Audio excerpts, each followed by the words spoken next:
Well, greetings and salutations, everybody. Welcome to the best damn movie-related show on the planet Earth, the John Campea Show, coming from right here in our quaint little studio, and it's Alien Earth Game Day. Game Day. I'm so excited for it, and we are so excited that you guys are here joining us. I'm also joined today by Jonathan Voico. Good morning. By the one and the only Robert Meyer Burnett. The only one. The only one, and of course, again, most importantly, you guys are here. Thank you so much for being here and joining us for this little show here today. Here's how today's show is going to go. We're going to start off by talking about a bunch of predetermined topics that we got lined up for you guys, some really good stuff. Then in the second part of the show, we're going to take your live comments and questions. If you have a thought, theory, opinion, question, or an issue you'd like us to discuss, as long as we deem it appropriate to be discussed on the show, we do reserve the right to not answer any question if we don't feel it's appropriate. Go ahead and fire it on into our tip link at www.streamelements.com/JohnCampea/tip.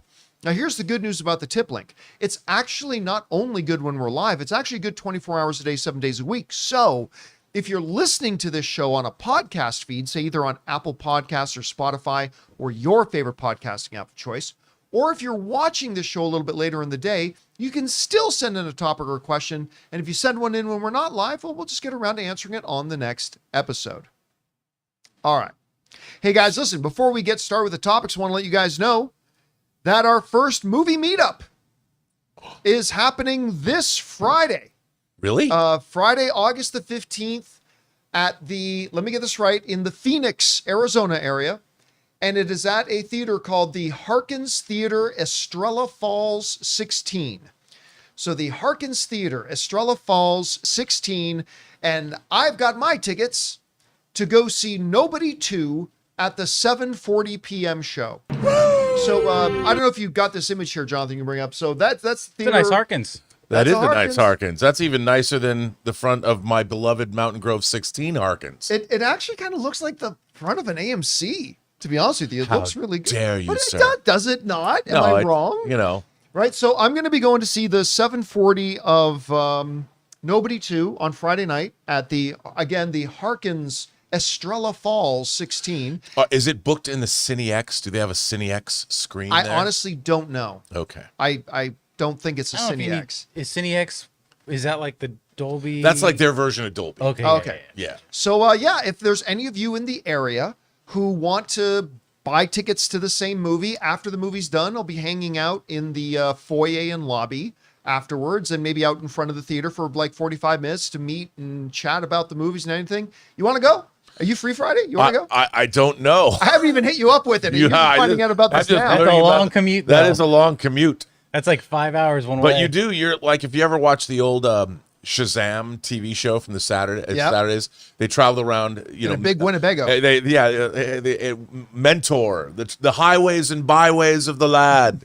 You should play that. You should have an audio file of that. Just play it when you leave. And by the way, also up just in the coming couple of weeks, I will also be doing, I'll let you know the whens and wheres, but in the next couple of weeks, we are also going to be doing San Diego, Albuquerque, Denver, Salt Lake City, and Las Vegas. Those are all coming up in the next couple of weeks. So keep your guys' eyes open, and we'll let you know. And people saying, come to Washington, come to Oregon, come to Virginia, come to New Jersey. Yep, we're going to be doing all those, but just maybe not in the next couple of weeks. But in the next couple of weeks. Are you going to do like NFL tailgate parties too? Oh, I hadn't thought about it. Come on, bro. We're in the preseason now. Into the parking lot and just broadcast in there. You could grill up some hot dogs. Do the John Campea live broadcast. Be your own sportscaster. Yeah. Well, listen, Ann and I are. We are going to Buffalo, and we're going to go to a Bills game. And that is, anybody who knows tailgating NFL, that is the ultimate tailgate is Buffalo. Where the Bills play. We're going to do that. We're going to be going to Dodger games, go hang out. Well, Frazier took us off in Baltimore. In Buffalo, but we're going to go early in the season to Buffalo, like before we get into December.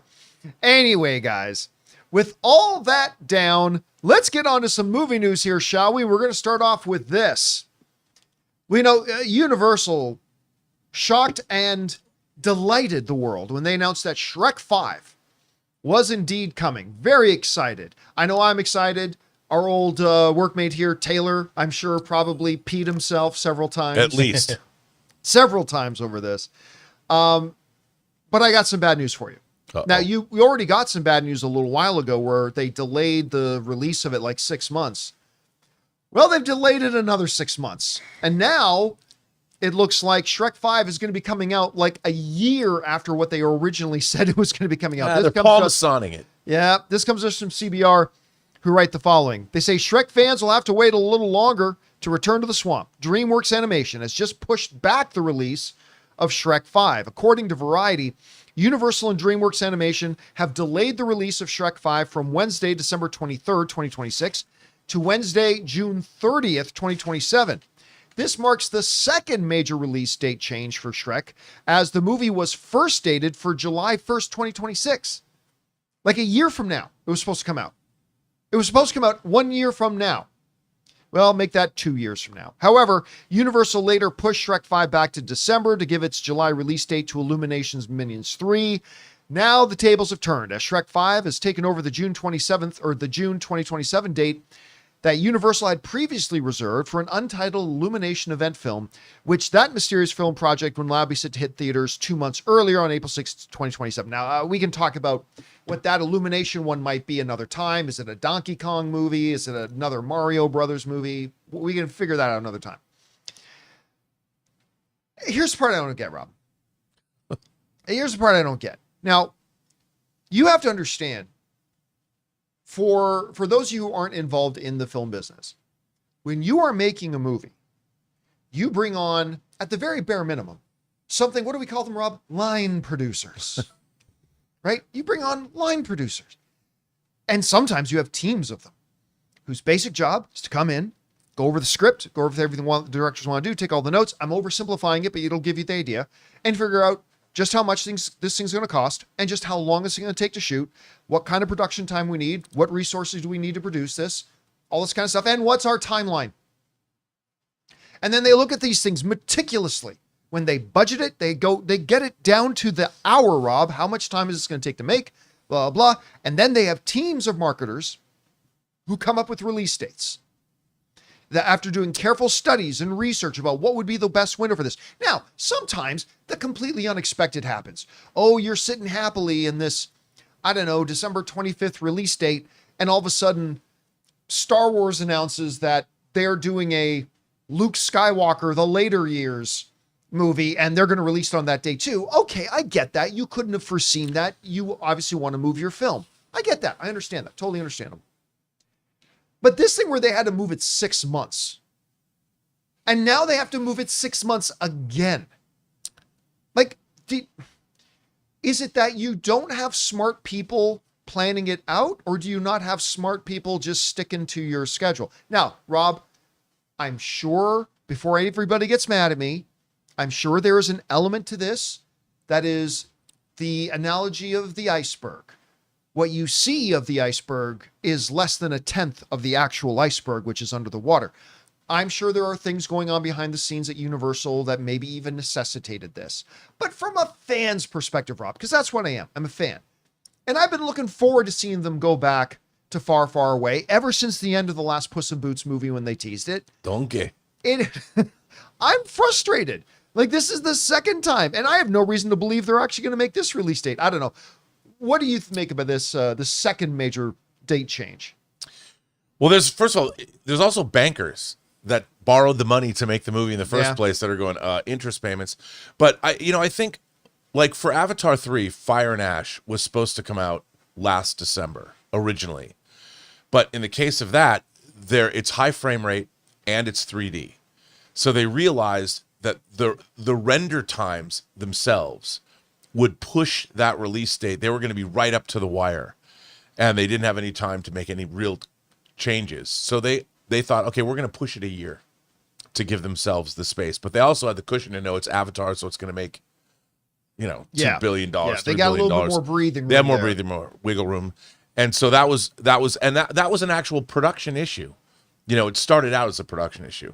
I would imagine, as we know from Pixar, if you've watched any of the great special features we used to work on when they paid for those special features, how Pixar and other animation companies develop these films is they're very iterative. They start with story reels, and they do animatics and various rough forms of animation. So you can watch this movie in various forms through its entire production.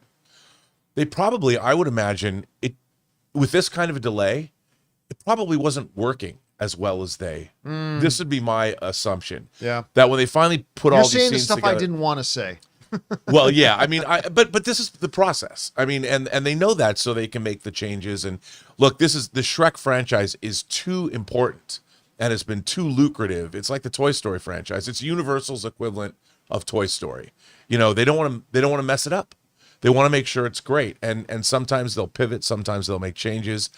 And I think they just gave themselves enough time to realize, okay, we have to make this great. That's what I would assume. Yeah. And that's why, for the most part, you know, on a Toy Story movie, you can pretty much give them the benefit of the doubt because you know what we're going to get on the flip side. And I think that the Shrek films are incredibly important to Universal. They certainly have been driving merchandising for the better part of, 30 years now? Yeah. So the last thing they want is an entry. How long has it been since the last one? 10 years? Oh, it might be longer. Oh, than a that. lot longer. I mean, they don't want to. They Guys don't in the want live to chat, help us out. When was the last Shrek film? So that's what I would imagine. I mean, look, you know, we're seeing these legacy IPs come back. Like, look at Bloodlines. They're saying 15 years. Okay, in the live 15 chat, by the years. way. So they can't.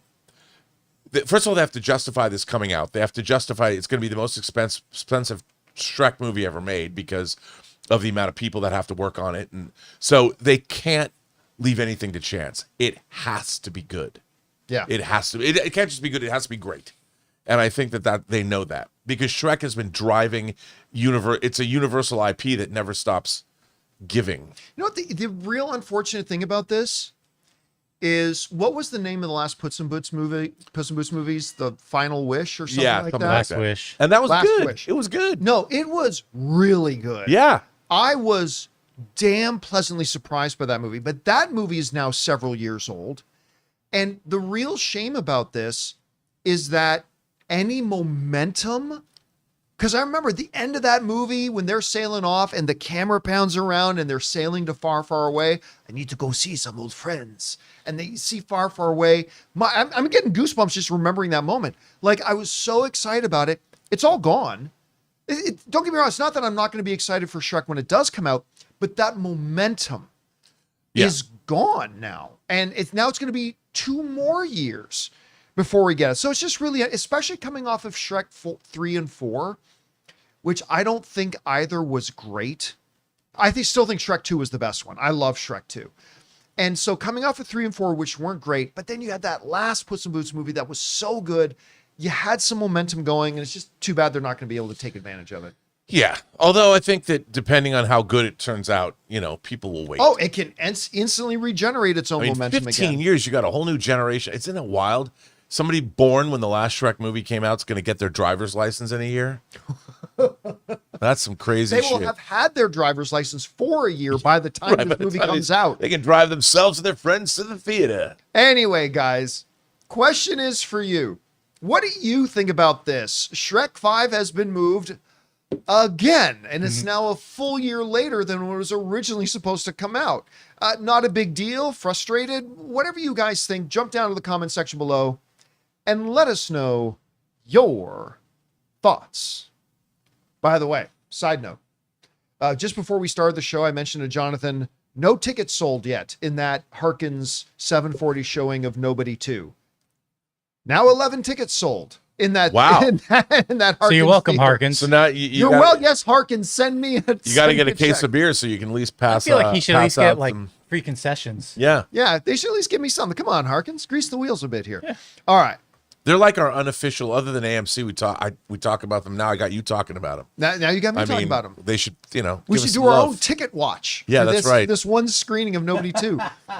All right, guys. With that all down, let's move on to this, shall we? You know, we mentioned this briefly in yesterday's show, but it is actually so momentous. I thought we'd make it its own topic here today.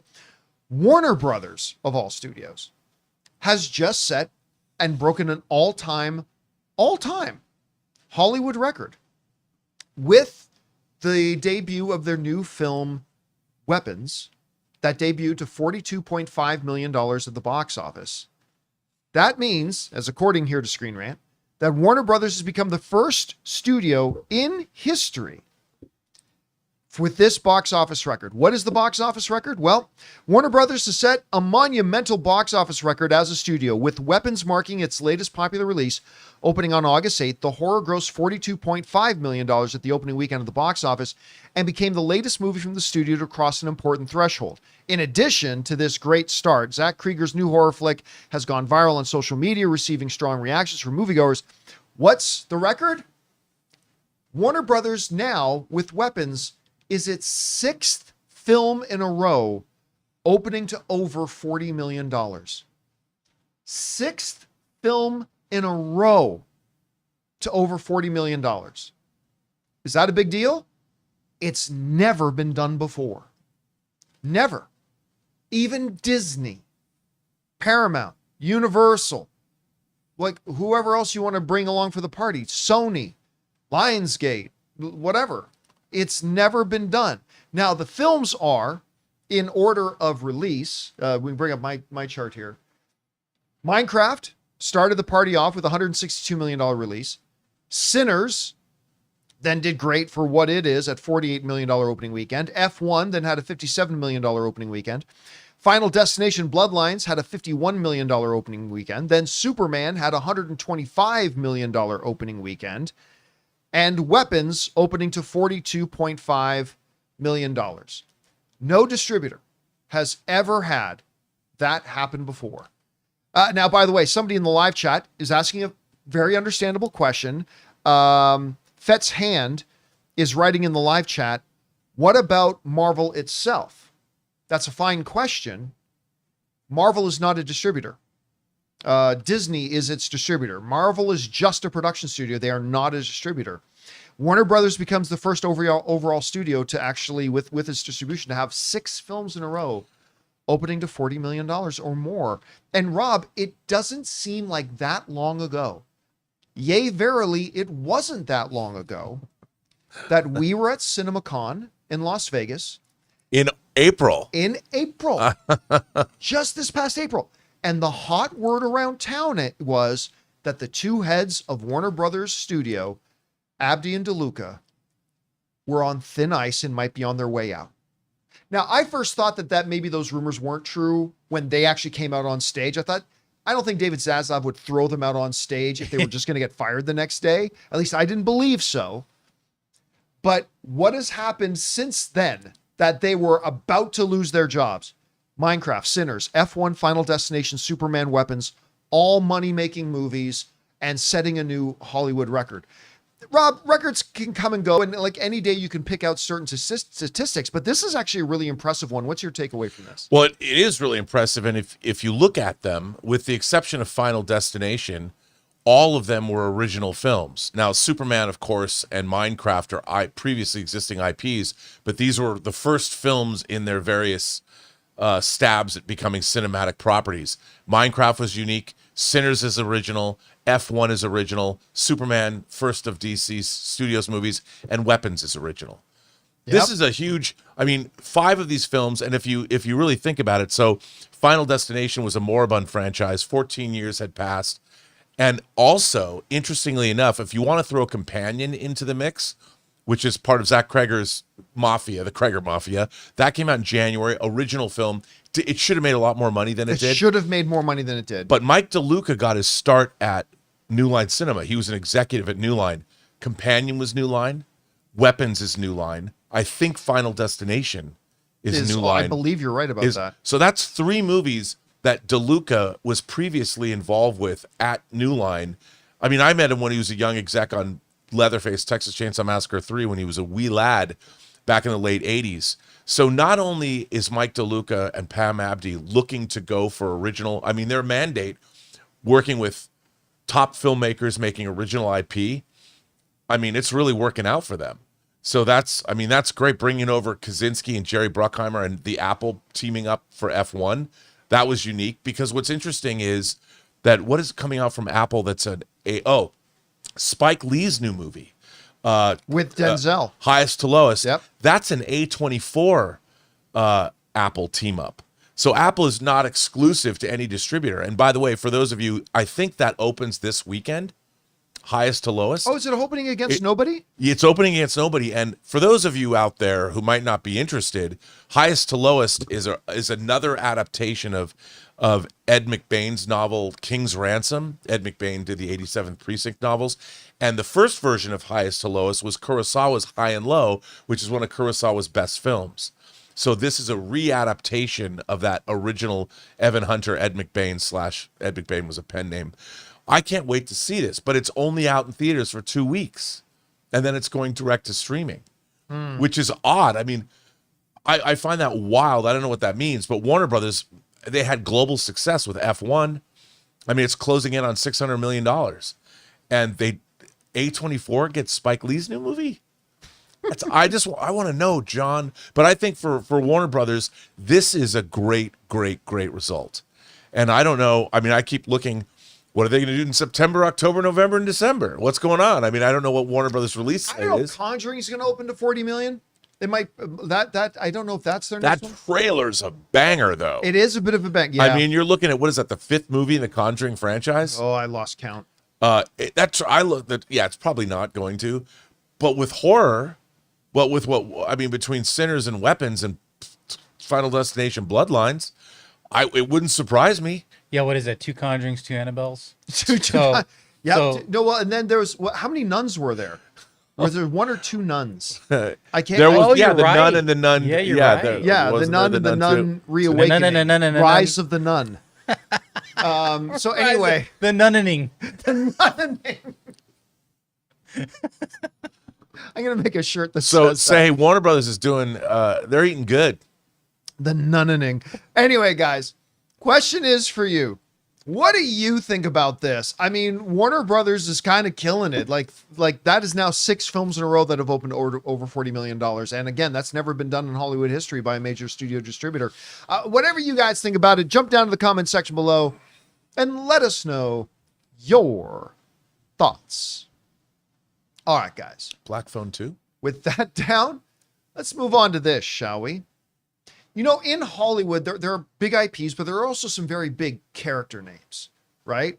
Like huge character names. John McClane, right? Big movie name. One of the big Hollywood movie names has got to be John J. Rambo. Now, maybe not even Sylvester Stallone's most famous one, because Sylvester Stallone's most famous name in Hollywood is, of course, Rocky Balboa. Mm-hmm. But after Rocky, it's John J. Rambo. Well, according to a new report, for the first time in 700 years, we are going to have a new actor playing John J. Rambo. Man. As it is now being reported that the John Rambo prequel series or prequel movie finds its Sylvester Stallone replacement actor. For the first time in 40 years, someone besides Sylvester Stallone will play John Rambo. Millennium Media's upcoming Rambo prequel, John Rambo, has cast the next actor to step into the iconic action role. Did you bring weapons? No. Then you ain't changing nothing. According to Deadline, Noah Centineo from Black Adam is attached to star in John Rambo as its title character. After getting his start on the Disney Channel with roles in Austin and Ally, Shake It Up, and Jesse, Centineo replaced Jake T. Austin as Jesus Adams Foster for the final 3 seasons of the freeform drama series The Fosters, which I honestly have never heard of. He then transitioned to the big screen with co-starring roles in Netflix's To All the Boys, which is where his name started to get big, and supporting role in DC Extended Universe's movie Black Adam. His most recent work was the lead, and everybody tells me this show was really good, the lead in Netflix's 2-season spy adventure series, The Recruit. It was good. I liked it. Oh, you watched it? Yeah, I watched the first I season. never saw it, but everybody I know liked it. They said they really liked it. I didn't know there was a second season yet. All right. It feels so weird to say that we have a new John J. Rambo. I've never even ever considered, like, I'm open to the idea of somebody else playing Tony Stark. I'm always open to new people playing Superman. I'm open to the idea of anybody else coming in to play whatever role. I have never fathomed the idea of somebody other than Sylvester Stallone playing John Rambo. Never even considered the thought. And yet, here we are. Look, when most people today think of Rambo, and it's understandable, they will just think of, remember Weird Al Yankovic and UHF doing his Rambo parody? Yes. Like that's kind of what we think of, right? Just the going in, guns blazing, killing all the bad guys sort of thing. A lot of people forget Rambo started with First Blood. Yeah. A which real was movie. A real, as Martin Scorsese would say, cinema. It was a drama. Yeah, it was a drama. It was a wonderful drama. Brian Dennehy. Richard Crenna Oh, as his former commander. that. Yeah. If you guys have never seen the first Rambo movie, First Blood, Yeah. it's a long road. You gotta see it. road. You gotta do. see it. It's not just a great action film. It's the first movie I ever saw. It's totally an action movie trope now, but it was the first time I ever saw in a movie a guy stitching himself up because he jumped 1,000 feet through a bunch of trees. Oh, I ripped my arm. Oh, I stitched myself up. Like I'm like, oh my god, this is the coolest thing I've ever seen. It's a great movie. You got to watch it. So it's going to be really interesting to see. I'm going to assume now this is going to go back to pre First Blood era. It's set in Vietnam. Yeah, I'm assuming it's going to be set in Vietnam where he gains his reputation as a Green Beret. Listen, if you want to tell that story, you clearly can't use Sylvester Stallone. Like, obviously, you can't.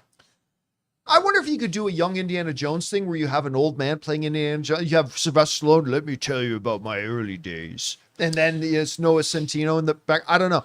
But listen, when I first heard the news, somebody else playing John Rambo, I kind of bristled a little bit. But the more I think about it, it's like, this could be a really cool story. And you obviously got to get somebody other than Sylvester Stallone to do it. And I've been starting to like Noah. So I'm down for it. I don't know if it's going to turn out good or not, but I'm down for it. Rob, what do you think? Oh, I think with the director that it has, it's going to be I didn't know the this. director of Sisu. Did you see Sisu? Yes, Oh, I wow. did. He's the director of this. Really? Which means a lot of fools are going to Yeah. get taken out This in is very kinda- interesting My ways. favorite part about that movie is just when the girls are in the truck and they're just smirking. They're like, what? Oh, like, you guys are all dead. You don't even understand what you just met. Oh, that movie is so good. I mean, that's one of the great Nazi killing movies of Oh, the it's modern age. so To good. me, it was almost like a World War II, like John Wick style. Yeah, it was from the Yeah. producers And brought the it to director America. of that is directing this. Yes. Okay, forget everything that I just said about, yeah, I'm okay with it. No, forget that. I'm now completely excited for this.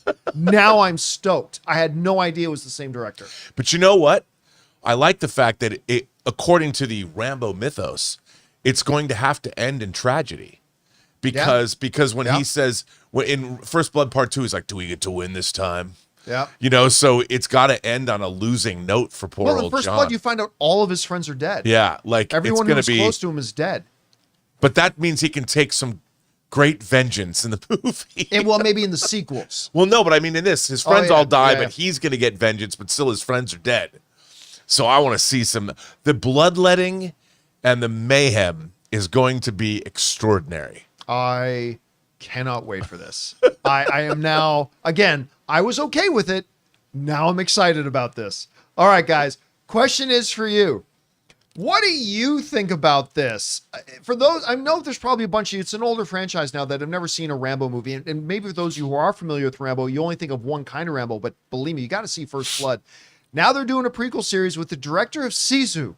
Yes. Oh my, that movie's Finnish, right? Yeah, that's a Yeah. Finnish film. Yeah. Oh, gotta see that movie, guys. Anyway, whatever you guys think about this, jump down to the comments section below and let us know your thoughts.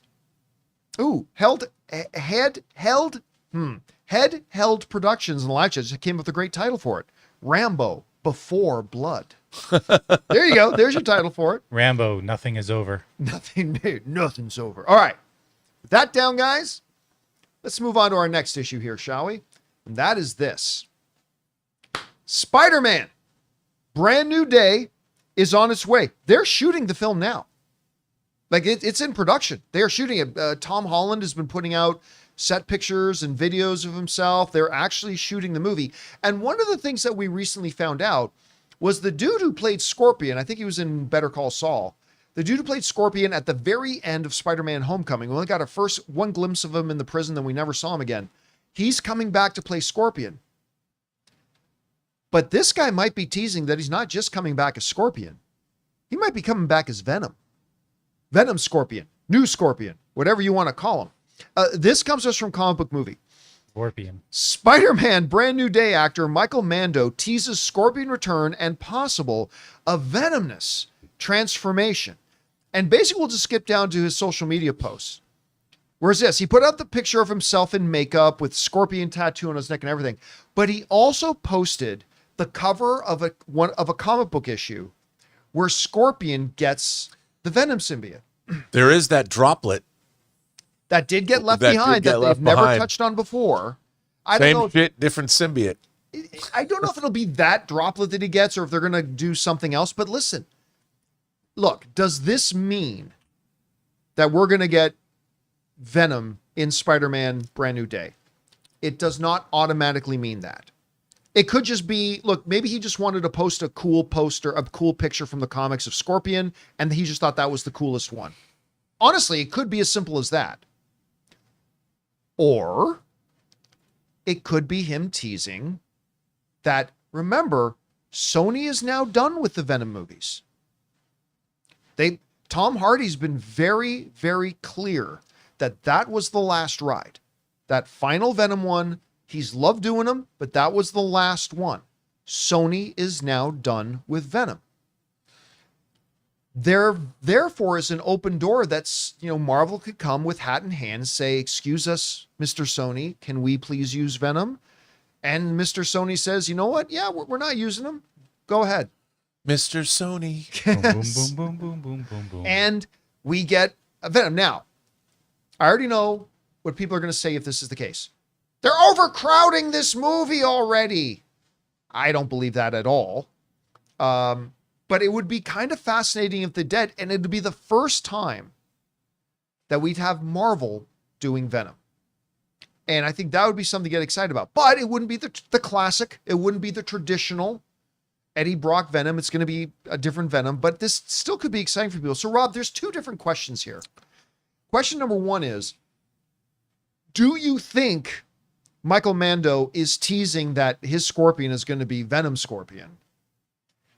And then assuming that if it is this a good move for them? And how do you see them using it? What do you think? Well, my guiding philosophy in pretty much life is, wouldn't it be cool if? Yeah. I got that from my friend Rob G. I always thought it, but it wasn't until he kind of codified it for me that I thought about this. And wouldn't it be cool if Scorpion was actually a Venom symbiote? Yes, I would like to see that, because I think that's a way for, I'm not saying it's going to happen. And yeah, the problem with that is I would like to see the symbiote toned down a bit from the way it was portrayed in the 3 Venom movies over at Sony.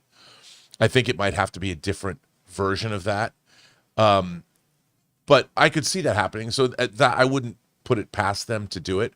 Do I think it's actually going to happen? Jury's out. I don't have enough information to actually say. I mean, if they did it, look, I think anything could be cool with the right writing and directing. You can make, the problem is, have they thought it through?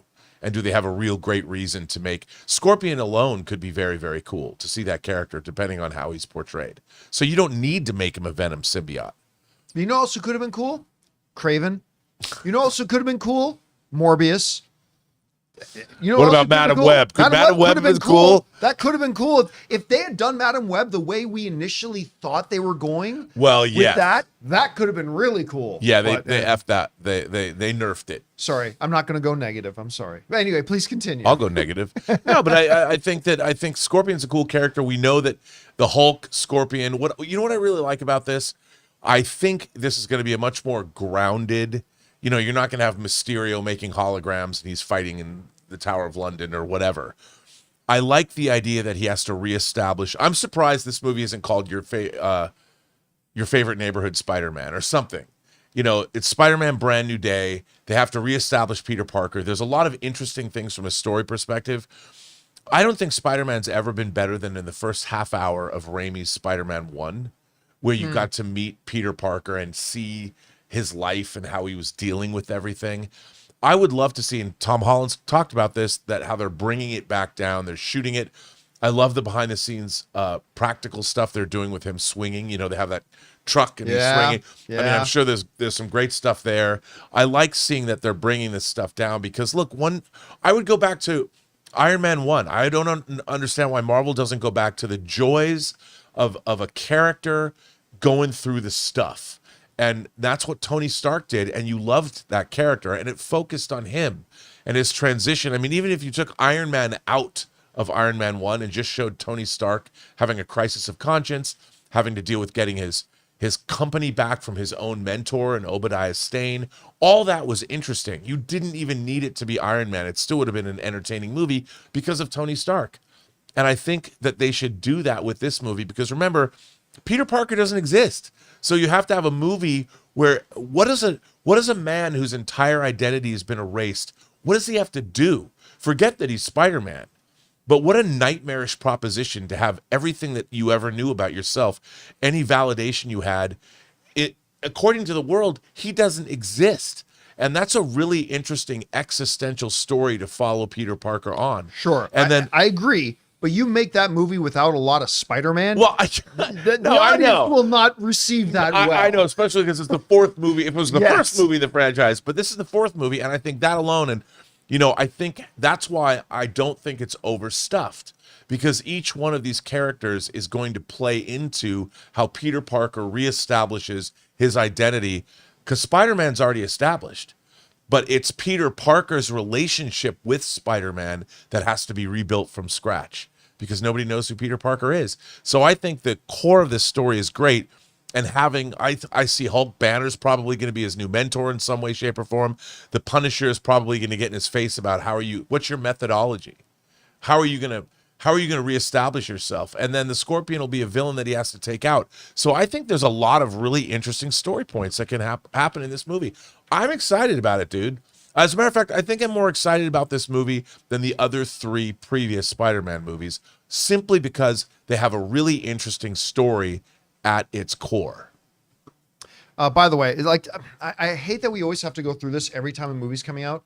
Somebody in the live chat we get this every time.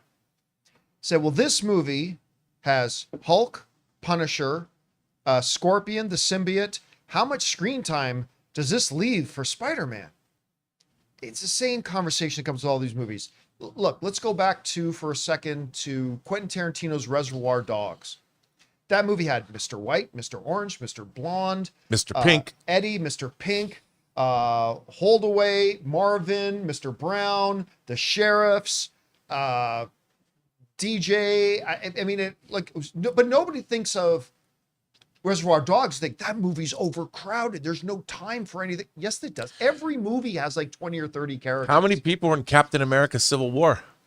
About 700. Yeah, well, and it was good. Mm-hmm. And they managed to really still maintain it a Captain America-centric movie.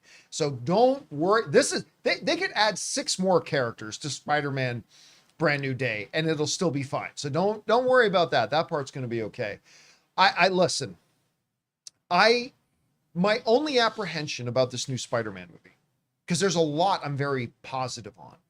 The one apprehension is it's our first one without John Watts. For those of you who don't know, John Watts directed the first 3 of these Spider-Man movies. Now, they've got Destin coming in, the guy who did a masterful job directing Shang-Chi and the Legend, and he's coming in to do it.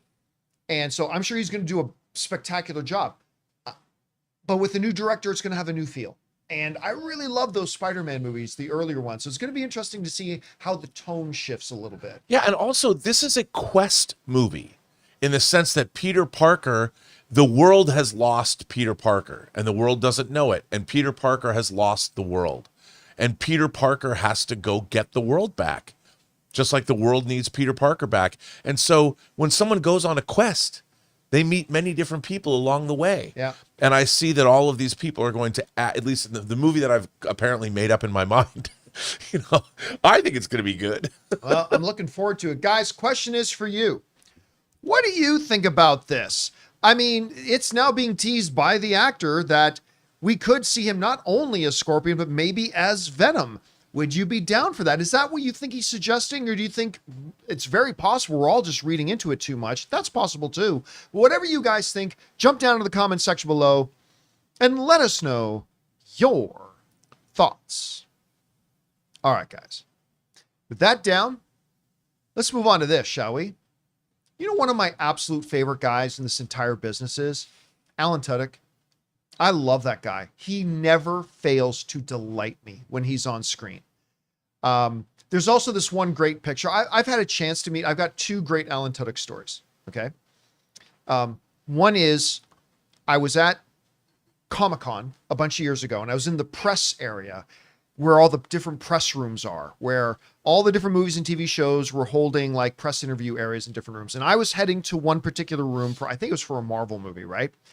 And as me and Chuck Norris, yes, that was his real name, my buddy Chuck Norris, that is his real name, we were walking towards our room that we needed to go to for this movie press junket stuff. And as we were walking, we walked by a room that had the big poster out front of Tucker and Dale versus Evil. And we stop at it for a second, and I turn to my buddy Chuck away from the door. I turn to my buddy Chuck and I point at the picture of Alan Tudyk on the poster. And I said, I love this guy. And as I turned back around, Alan Tudyk is standing right there. And without saying it, like he was just coming out of the room, I guess to go to the bathroom or something. And he just looked at me in the face and just went, and then walked off into the bathroom, which is great. And then another one, I think Ann and I were at the premiere for the second Wreck-It Ralph movie. And so we took a bunch of pictures while we were there. The next day, we're going through some of the pictures. Alan Tudyk legitimately photobombed us in one of our pictures, which is just great. I love the guy. K2SO.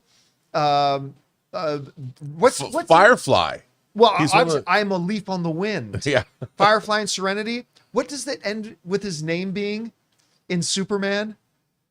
Oh, whatever's the name. So is not Rob or it's Glenn or Ben. Gary. Gary. So's Gary. I love this guy. He's great. Anyway. Forgot about that. Some people might be surprised to find out that he was also, I believe the name of the robot was Sonny. Yeah. In iRobot. A lot of people go, wait a minute, that was Alan Tudyk? Well, now we know why a lot of people don't know that. I have a full-size bust of his head. Really? I do. Because Alan Tudyk just came out in an interview on a podcast and said it was because his character tested better than Will Smith's character did. This comes to us from the folks over at Variety. Headline reading, Alan Tudyk says that he got dropped from iRobot's Publicity after testing higher than Will Smith with test screening audiences. What a slap to the face. I was very upset. Get it? I was very upset, he said. Alan Tudyk appeared on the Tuned In with Jim Cummings podcast and claimed that he was dropped from the marketing and publicity of 2004's iRobot after it was discovered in test screenings that he was actually testing higher with audiences than leading man Will Smith. Tudyk appeared in the film as the robot Sonny via motion capture and voice acting. Axing him from the movie's publicity meant there were, and still are, people who have no idea that he starred in the movie. He also did all the motion capture, which was very new in that era. A lot of people did not know I did Sonny the Robot in iRobot, and there is a reason, Tudyk said. They were doing test audiences for the movie, and they score the characters in this kind of test screening. I got word back. Alan, you are testing higher than Will Smith, and then I was gone. I was done. There was no publicity, and my name was not mentioned. He didn't get to go on the press tour. They never publicized him being in it. They downplayed his presence in it. Now, I want to be very, very clear here. Alan Tudyk did not say that Will Smith got jealous or angry or uptight that somebody else was shining more than him, and Will Smith asked for me to be dropped from it. Nowhere does Alan Tudyk say this. But there's going to be a lot of people that thinks that may be implied.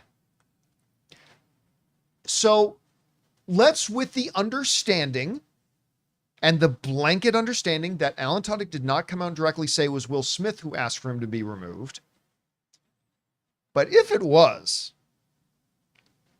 I mean, and it would track. Because remember, we got that whole story from Quentin Tarantino about Will Smith was supposed to be Django in Django Unchained. Yep.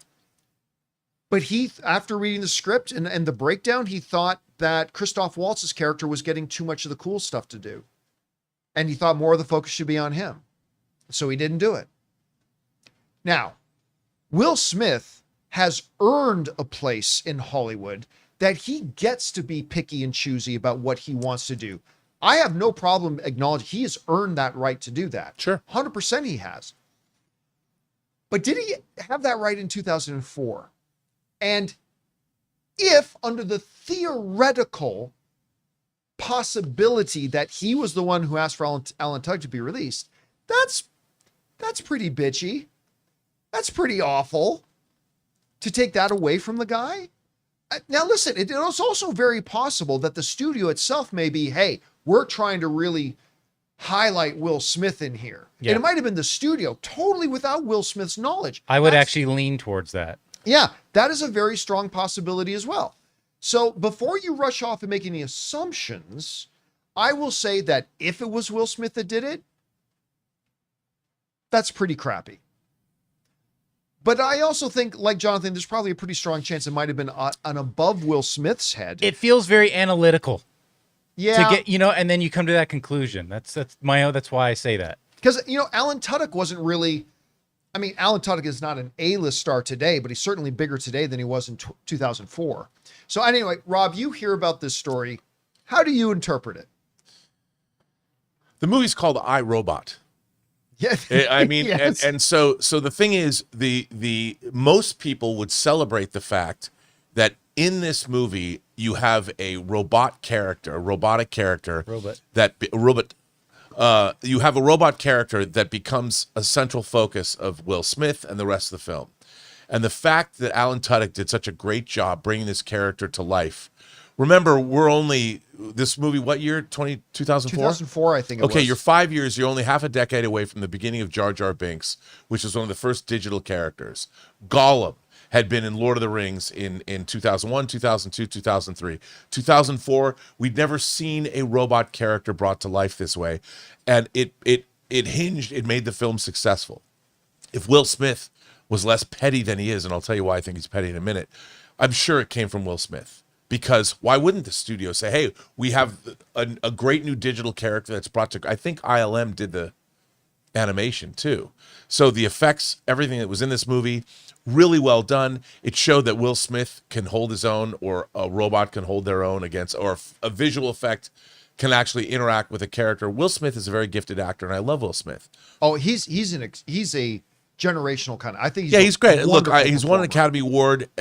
I loved him. I loved him like in movies like Enemy of the State and everything. But if you watch him on shows like Graham Norton, and he'll be sitting next to somebody on the couch, and they will be telling a story that he's not telling, if it's somebody sitting next to him, he always gets in on them.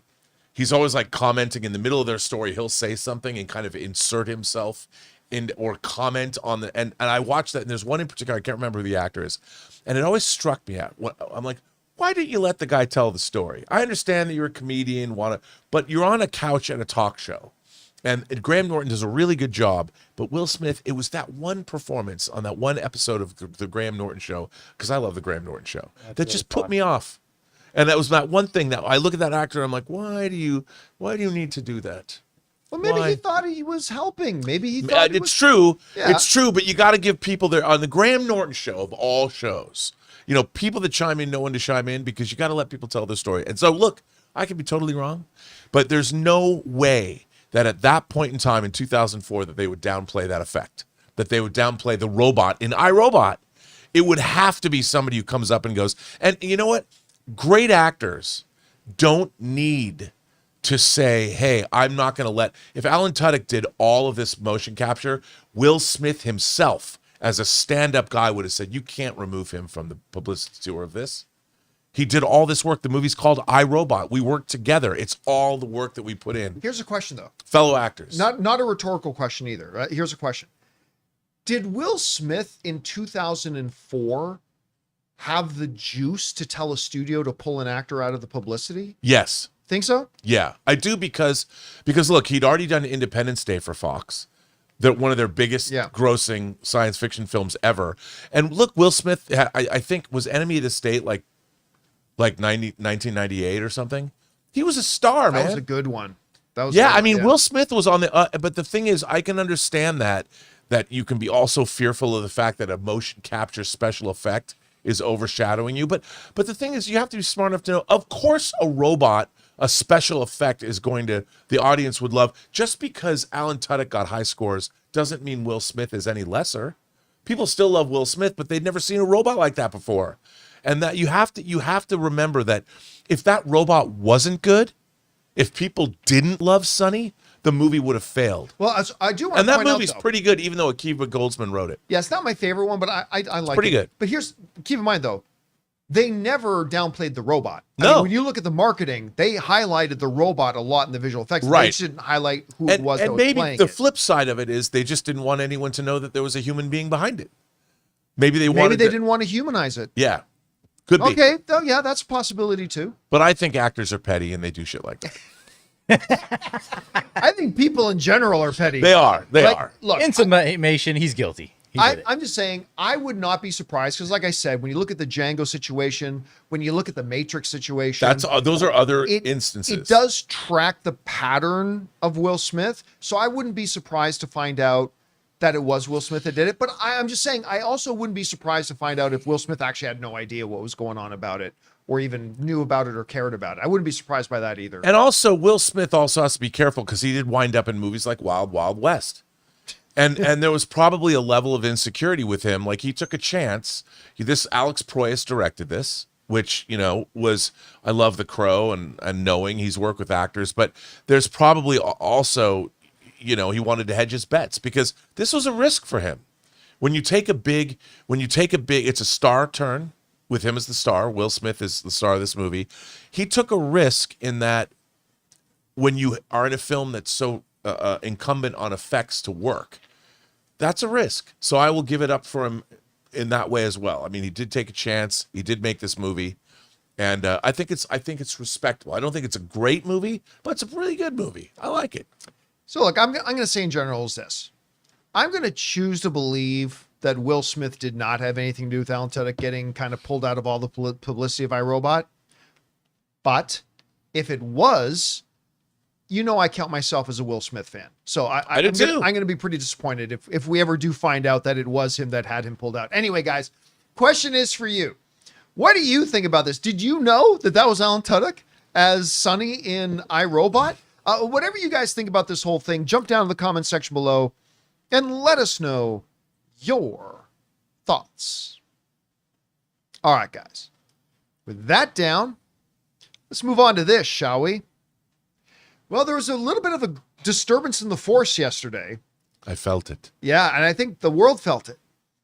Because as you know, Marvel did their absolutely craptacular chair watch for revealing the first half of the cast of Doomsday. I'm glad they made the announcement. Stupidest way in history you could have done it. What a piece of crap that whole event was. But we're still talking about it now. Because of how crappy it was. We're still talking about Morbius, but not for good reason. And Madam Web. Anyway, very excited for Avengers Doomsday. Very, very excited for Doomsday. Now, one of the big questions, of course, coming along is, will Deadpool be in it? And that's been a big question. Now, the reason that is such a prominent question is because you have to go all the way back to 2021 to a movie that made as much or more than Deadpool and Wolverine. Deadpool and Wolverine made over $1.3 billion. The MCU has not done that since, and they did not do it previous to that until all the way back at Spider-Man No Way Home, back in 2021. That makes Deadpool pretty significant and important to what they're doing and how they're doing it. But been absolutely zero word. I may have known some stuff I let Rob in on that Rob will never say. Shh. But I'll never tell. Hey, tell me. Well, you know too. You were in the room when we talked about it. I was in the room, like a fly on the wall. Room where it happened. Anyway, so then out of nowhere, Ryan Reynolds, who a good Canadian kid, who's very active social media wise, out of nowhere, like a fart in a dinner party, he just drops this. just just drops the Avengers A with the anarchy symbol put over top of it, which of course has spurred Ryan Reynolds. These are the headlines everywhere, understandably. Ryan Reynolds teases Deadpool / Avengers crossover as Doomsday enters 4th month of production. Let me say this. I love Deadpool, and obviously I'm a big Ryan Reynolds fan, and Deadpool is huge and awesome and fantastic, but it would be Deadpool joining in an Avengers movie. Avengers is way bigger than Deadpool. It is not a Deadpool Avengers crossover. It is Deadpool coming into into an Avengers movie. But obviously, the conversation has now turned. This is it. This is confirmation that Ryan Reynolds, Deadpool, is going to be in Avengers Doomsday. Now, liken unto our conversation about Scorpion and Venom, nowhere in the post that Michael put out about Scorpion did he say, oh, by the way, I'm also playing Venom. Right. Ryan Reynolds has, as of this moment, 11:56 a.m. Los Angeles time, I have not seen any confirmation that Ryan Reynolds has said, I am going to be in Avengers Doomsday. Maybe they're changed the name of it to Avengers Deadpool. But I've not seen him confirm that here, so it may not be the case. He's clearly hinting at it, though. I mean, Ryan Reynolds is very savvy social media-wise. He's not... I 100% believe there are actors who just put random stuff up sometimes and meant nothing by them. Ryan Reynolds knows social media. I'm going to arguably say better than any other celebrity in the world. Maybe Dwayne Johnson a little bit more, but Ryan Reynolds understands social media. He understands exactly how to pluck the strings. He knows exactly what kind of reaction every kind of post will get. And if Ryan is posting this, to me, that's a pretty clear overture that Deadpool is going to be a part of Avengers. Now, part of the reason why this is so interesting, besides the fact that he is the biggest box office draw Marvel has had since 2021, what makes it so interesting is it goes back to a conversation, Rob, you and I have been having for 6 years now since they announced the Fox takeover, is how do you put Deadpool in with other MCU characters?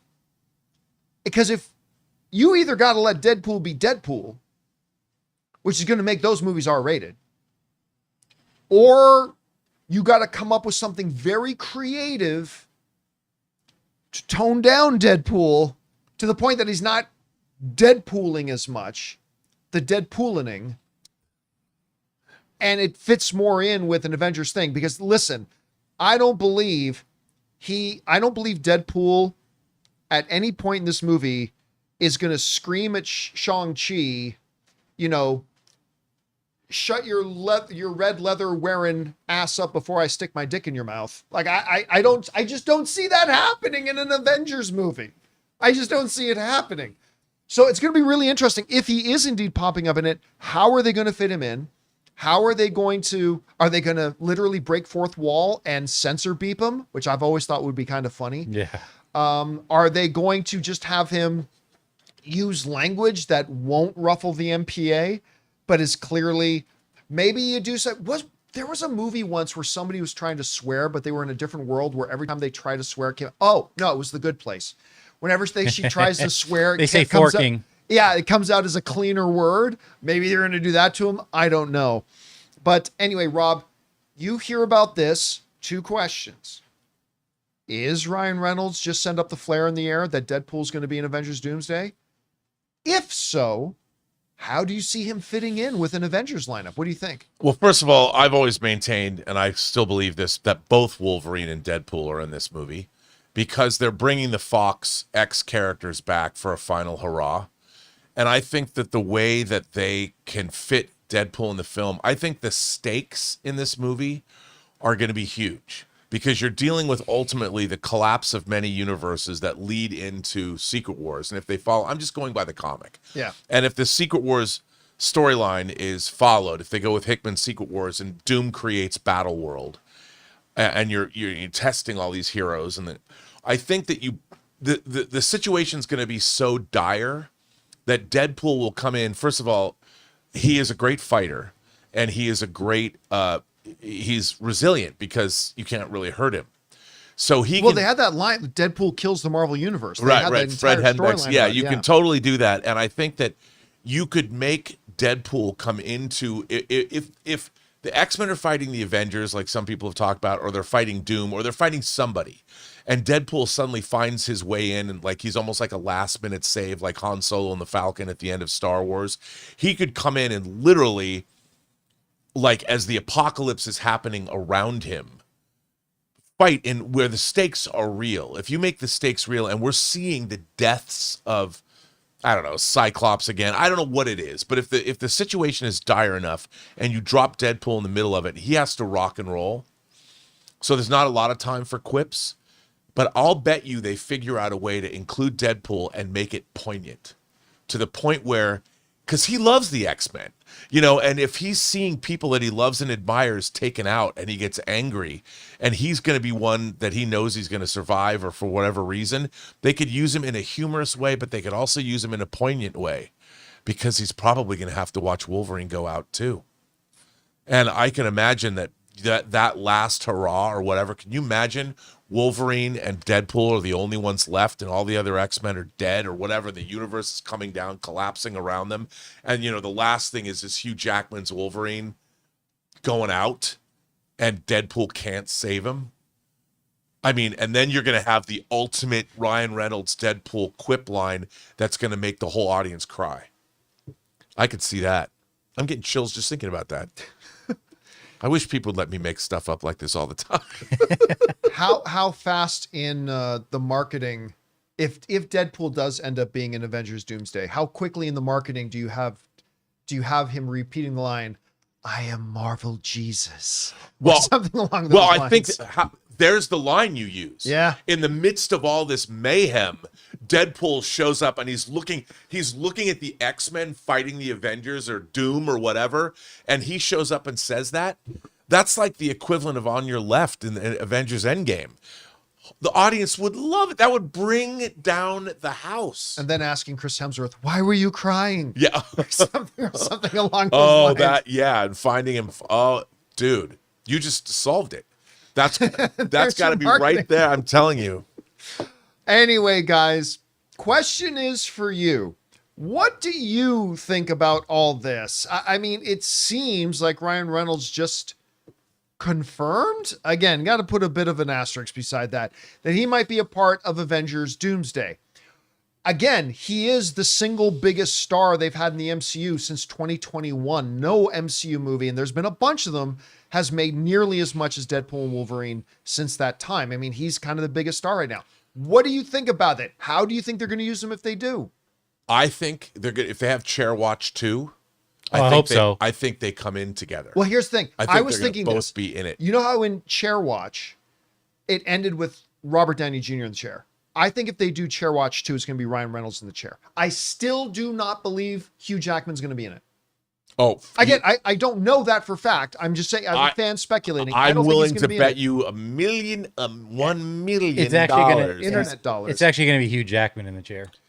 Yeah, I mean, maybe, but I mean, I could be wrong. I'd be happy to be wrong about this. It'd be Hugh Jackman in the chair, and then Ryan Reynolds is going to pull the chair out from under him. He's going to fall on his ass. It's going to. I'm guaranteed. They for that reason alone, because they've got to have them both in the movie. I don't think they have to. They have to. I'll go so far as to say this. I don't think they have to have either of them in the movie. Well, look, you got to have. No. I'm not saying it wouldn't be good to do it. I'm just saying I don't think they have to. They've got to be on Battle World together. Fighting. We'll see. All right, guys, whatever you think about this, jump on down in the comments section below and leave your thoughts there. All right, guys. With all that down, it's now time for us to get on to the most important part of our show, which is, of course, taking your live comments and questions. Wow, a lot more seats in that theater have sold now. I'm honestly going to be thrilled if I get 2 or 3 people each time we do one of these stops. Maybe more than that. Anyway, we're going to get on to your comments and questions now. But before we do, obviously, we're going to bid good day. Great job, as always, to writer, director, producer Robert Meyer Burnett. Thanks for doing today, my man. Thanks for being here. Come on, you heard it from me first. Wolverine's going to be in either Doomsday or Secret Wars. Probably both. Did they really hear it from you first? Really? Like, No one's ever hypothesized no. this. This is hot take. Yeah. Hot No, take it's really Monday not. with Robert Meyer Burnett. In this room, it is. In this, it's true. In this It's one true. room. In this room. All right, guys, let's get over to your questions here, shall we, Jonathan? What we got up first? We got Twilight Boy. Twilight Boy. My apologies if you've been asked this before. We have, but have you watched Dexter Resurrection? It honestly may be a top 2 or 3 best season Dexter has ever done thus far. They've made Harrison a great character. P.S. Weapons was awesome. You know what? After having to tell everybody for the longest time I haven't started watching it, I have started watching it. And I sat down and watched the first episode. Pretty solid. That's good. Oh, Rob is listening to me. It's good. I thought the first episode was quite good. I was super thrilled to see Uma Thurman pop up in it. So that was pretty cool. So, we are definitely going to finish watching this season. Yeah, I thought it's off to a good start. Everybody tells me it just gets better. So I have finally started watching the new Dexter. All right, what's next? All right, speaking of Dexter, he's here and says, hey guys, I saw that UFC was going to Paramount Plus, effectively eradicating the PPV model, pay-per-view. This is huge for the sport and huge for Paramount. I think the extortionate PPV prices have been hurting boxing and MMA in recent years. So for me, this is great to see. Yeah, when you pay a crap ton of money and then the fights, like especially boxing, and it's like either feels like it was thrown or it's done in like the first round. Yeah, You're like, are you kidding me? It's hard if you're, the boxing organizations or UFC, because like you can't plan for how the fight's going to go. You hope it's going to be good. Listen, I have. I still train at the UFC facility. I've been a massive UFC fan and mixed martial arts fan, and practitioner since like the early Hoist Gracie days. That's when I first fell in love with it. But I kind of gave up on UFC, not MMA, but UFC a bit, about a year or so ago, because their pay-per-view prices just became stupid. Even to share the cost was expensive. Yeah, it just became completely stupid. Like I remember paying $40 for a UFC pay-per-view, and then then it was, $49.99, then it was $59.99, then $69.99, then $70. And at some point I just went, you know what? No, I'm not paying this. I would watch some of the free ones, absolutely still, but I can't remember the last time I actually bought a pay-per-view. Paramount, this new ownership at Paramount is coming out swinging. Because aside from, like we talked about, they got the new Timothée Chalamet movie and like all these big moves, they have bought the rights to UFC away from ESPN. And they paid double what ESPN paid for the rights. The reason they paid double is because they're not going to charge audiences pay-per-view numbers, which means MMA or UFC has to give up that pay-per-view money. So Paramount sweetened the pot, paid a couple of extra $1 billion. And now if you're a Paramount Plus member, you're just going to be able to watch the UFCs for free. That's crazy. It's certainly going to get me watching them more again. Like I can't believe it that the days here, the pay-per-view model for UFC fights is now gone. At least for now. It's a pretty major thing, and this could do two big things. It could get a lot more people watching UFCs if you don't have to spend nearly $80 to watch it. But it's also going to get a hell of a lot of new subscribers for Paramount Plus. Mm-hmm. Which is still priced pretty fairly. So. Yeah, which is still a very reasonably priced streamer. And I watch a lot of Paramount Plus, so it's a pretty interesting move. All right, what's next? We got Anonymous who says, it's been nearly a month and a half since the Squid Game series finale premiered. In my opinion, it was one of the worst series finales in recent memory. It's one that nullifies the whole show, which are some of the worst TV series finales you can remember. Series finales. Well, I never watched this season of Squid Game, so I have no idea.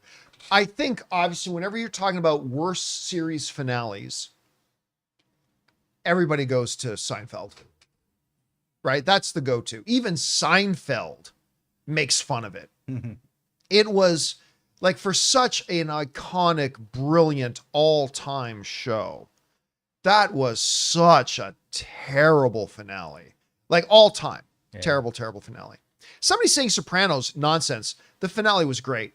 You may not have liked the last The moment. last moment, but the whole finale was great. You may not have liked the last moment, which I think was absolutely on point for how they, if you know the story and you know the things they talked about, that ending was very meaningful. But I get it didn't work for a lot of people. That's fine. But that's just that last moment. The finale itself was quite good. Again, some people saying Sons of Anarchy, nonsense. The finale of Sons of Anarchy was fantastic. I don't necessarily like what happened, but it was fantastic. Some people saying Game of Thrones, nonsense. I thought the ending of Game of Thrones, I thought the last season was rushed, but I thought it was brilliant. Won more Emmys than any other television show in history. The only one I can really think of is either, well, Seinfeld and Lost. I really hated the finale of Lost, and that was a really good show. But I'm going to say Seinfeld. I'm going to say Seinfeld. All right, what's next? Got Josh, Jurassic World Rebirth crossed 800 million worldwide and became the second highest grossing film of the summer. In 2019, there were 9 films that hit $1 billion. Post-COVID, the average is 2 to 3 a year. Is 800 million the new billion? It's the current 800. Yeah, well, actually, it's funny because, and I'm sure you saw this is why you're mentioning it. One of the major trades had an article that asked that very same thing. Is 800 the new billion?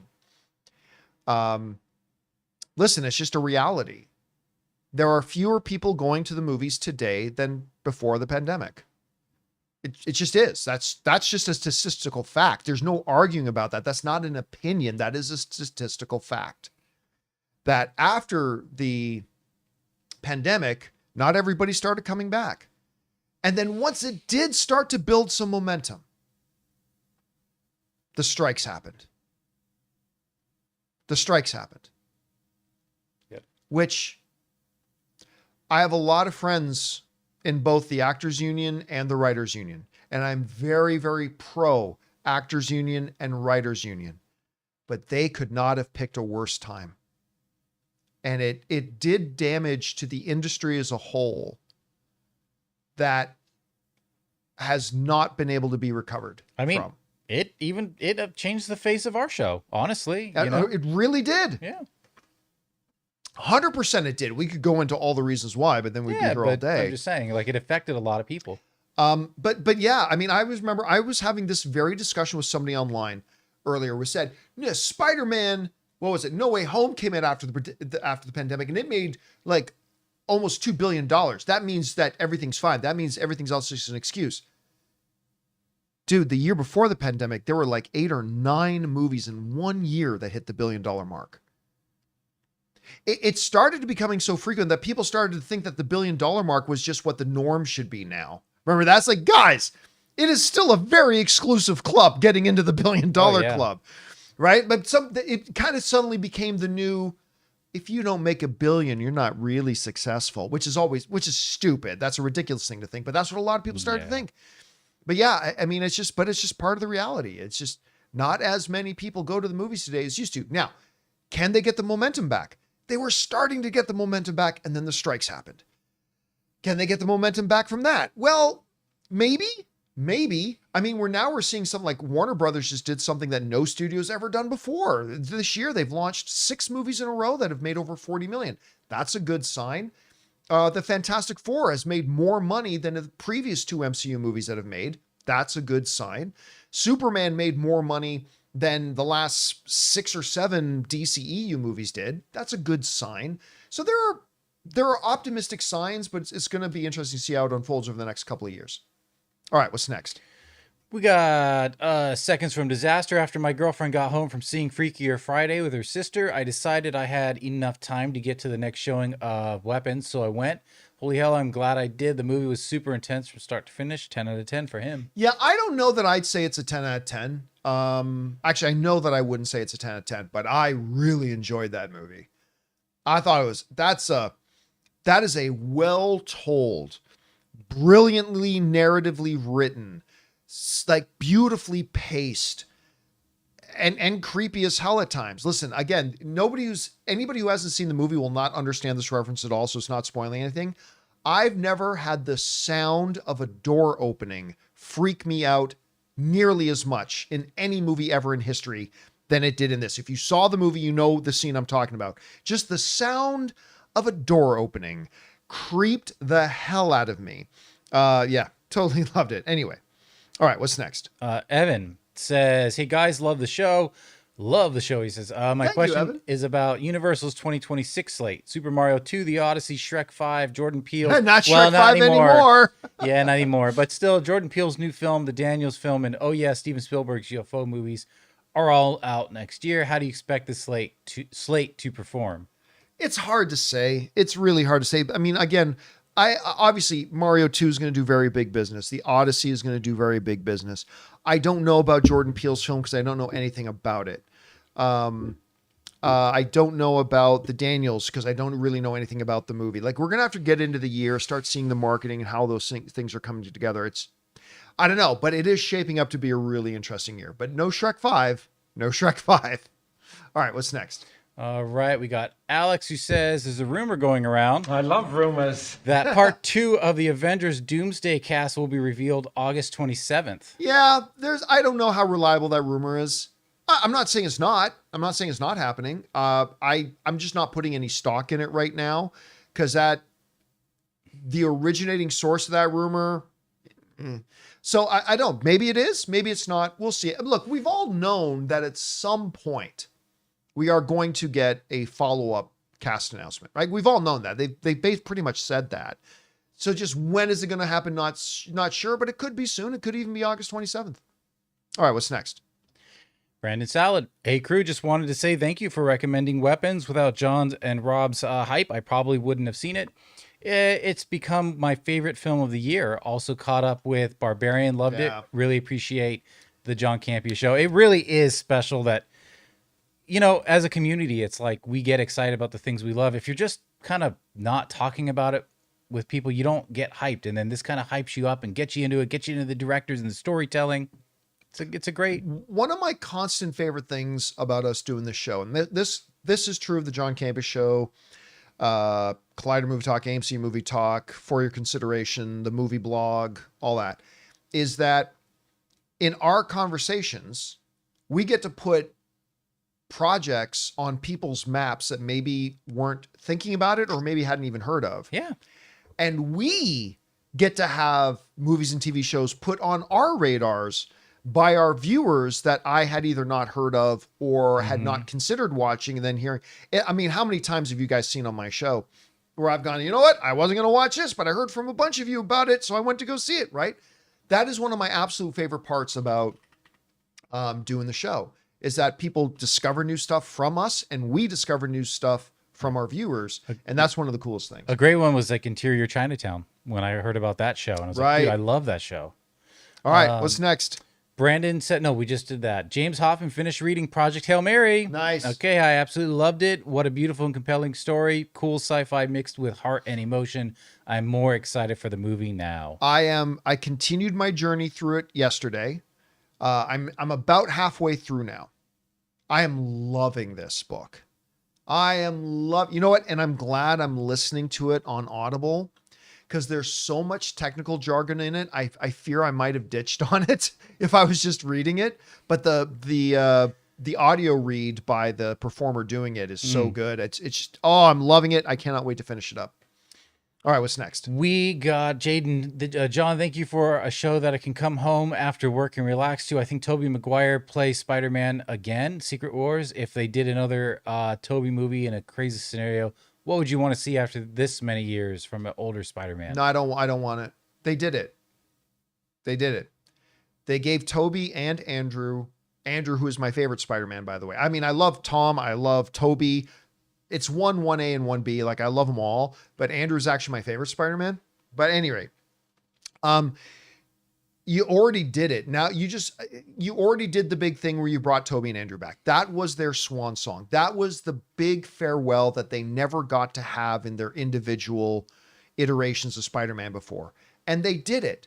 The novelty's done. Now I feel like to bring him back again is just beating a dead horse.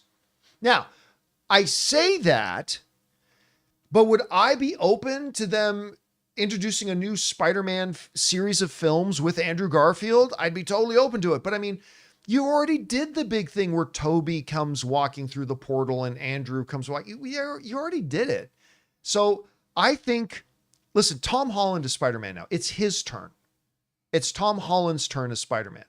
And it was great what they did with No Way Home, but he's Spider-Man now. And it's time to just keep the focus there, I think. So I don't think we're going to get Tobey and Andrew back. And I think it's the right thing to not bring them back anymore. It's done. It's Tom's turn with the web. And someday it'll be somebody else's turn. Anyway.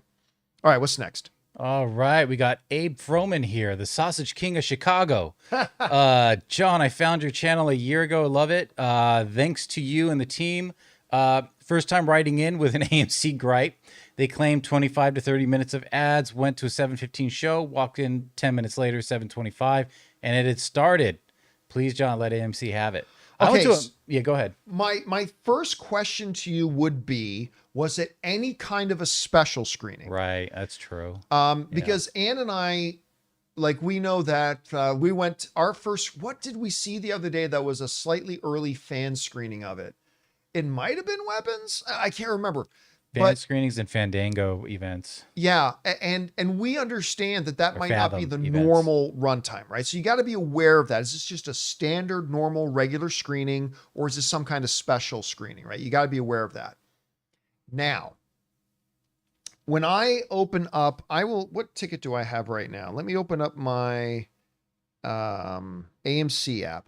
When I look at my ticket on AMC's app, it specifically says right on the ticket that please allow 25 to 30 minutes for the, after the scheduled showtime. Okay, it says right on my ticket. Double check to see if yours actually says that. Now,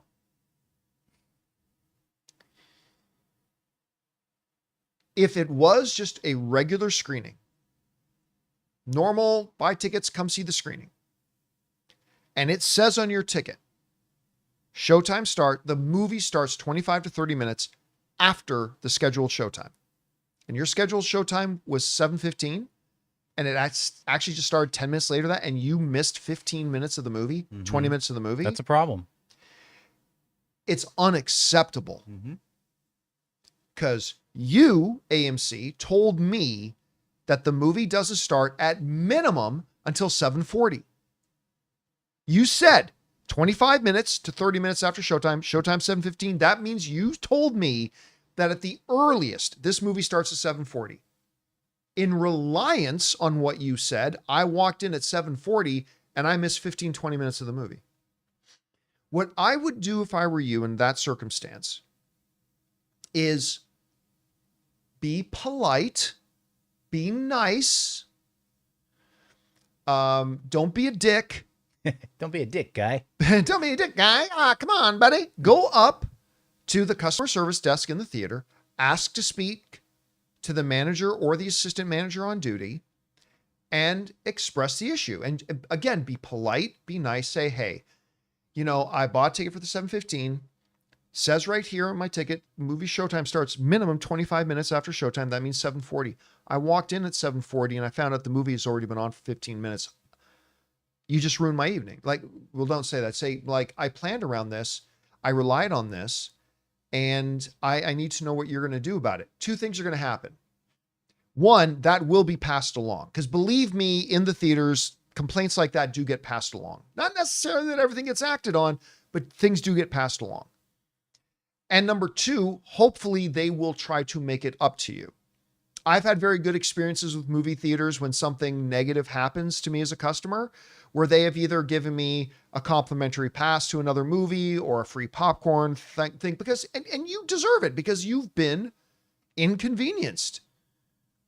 You relied on them on when the movies are going to start, and you missed a bunch of the movie because they lied. They should do something to make it up for you. So yeah, again, don't be a dick about it. Be nice, be polite. Understand that the person you're talking to is not the person who did it to you. Just explain the situation and that you're frustrated as a customer and wondering if you can come back again, and wondering if this is going to happen again. I would talk to somebody about it. I think it's a thing. But again, double, triple, quadruple check that it wasn't some kind of special screening where the 25 to 30 minute thing may not have applied. All right, what's next? All right. We got a two-parter from Scooby Drool. Hey, John and Jonathan, just saw the the Warriors in 1979. Warriors. For the first time, and it was great fun. A great fun popcorn movie for its time.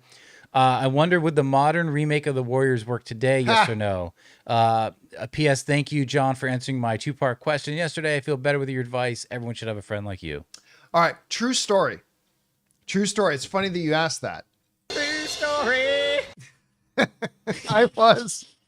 Where did that one come from? That is from Real World Season 2. Oh my God. All right. So I had. Or Season 3, one of those. Okay, I'm trying to think about what I can say and what I can't. All right.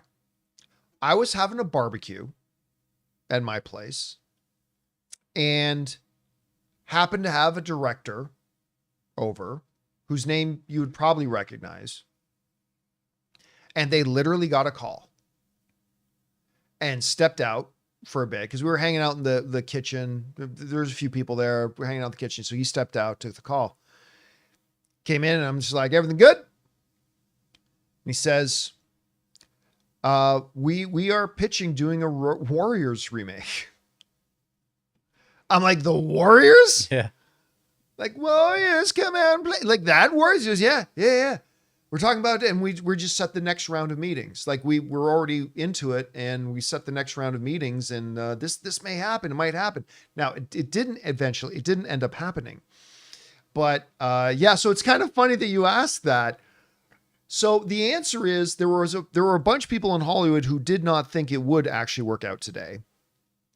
In today's world, I think you can. I do too. I think you can. I mean, it'd have to be done a little bit differently than the original was done. Yeah. But I think it can happen and it can be done. So I would like to see it. It'd be interesting. All right. What's next? We got Jimmy. Sorry, John. My question was unclear. Where did Jor expect Cal to find Genesis Chamber to use the Codex? Zod found Cal by accident.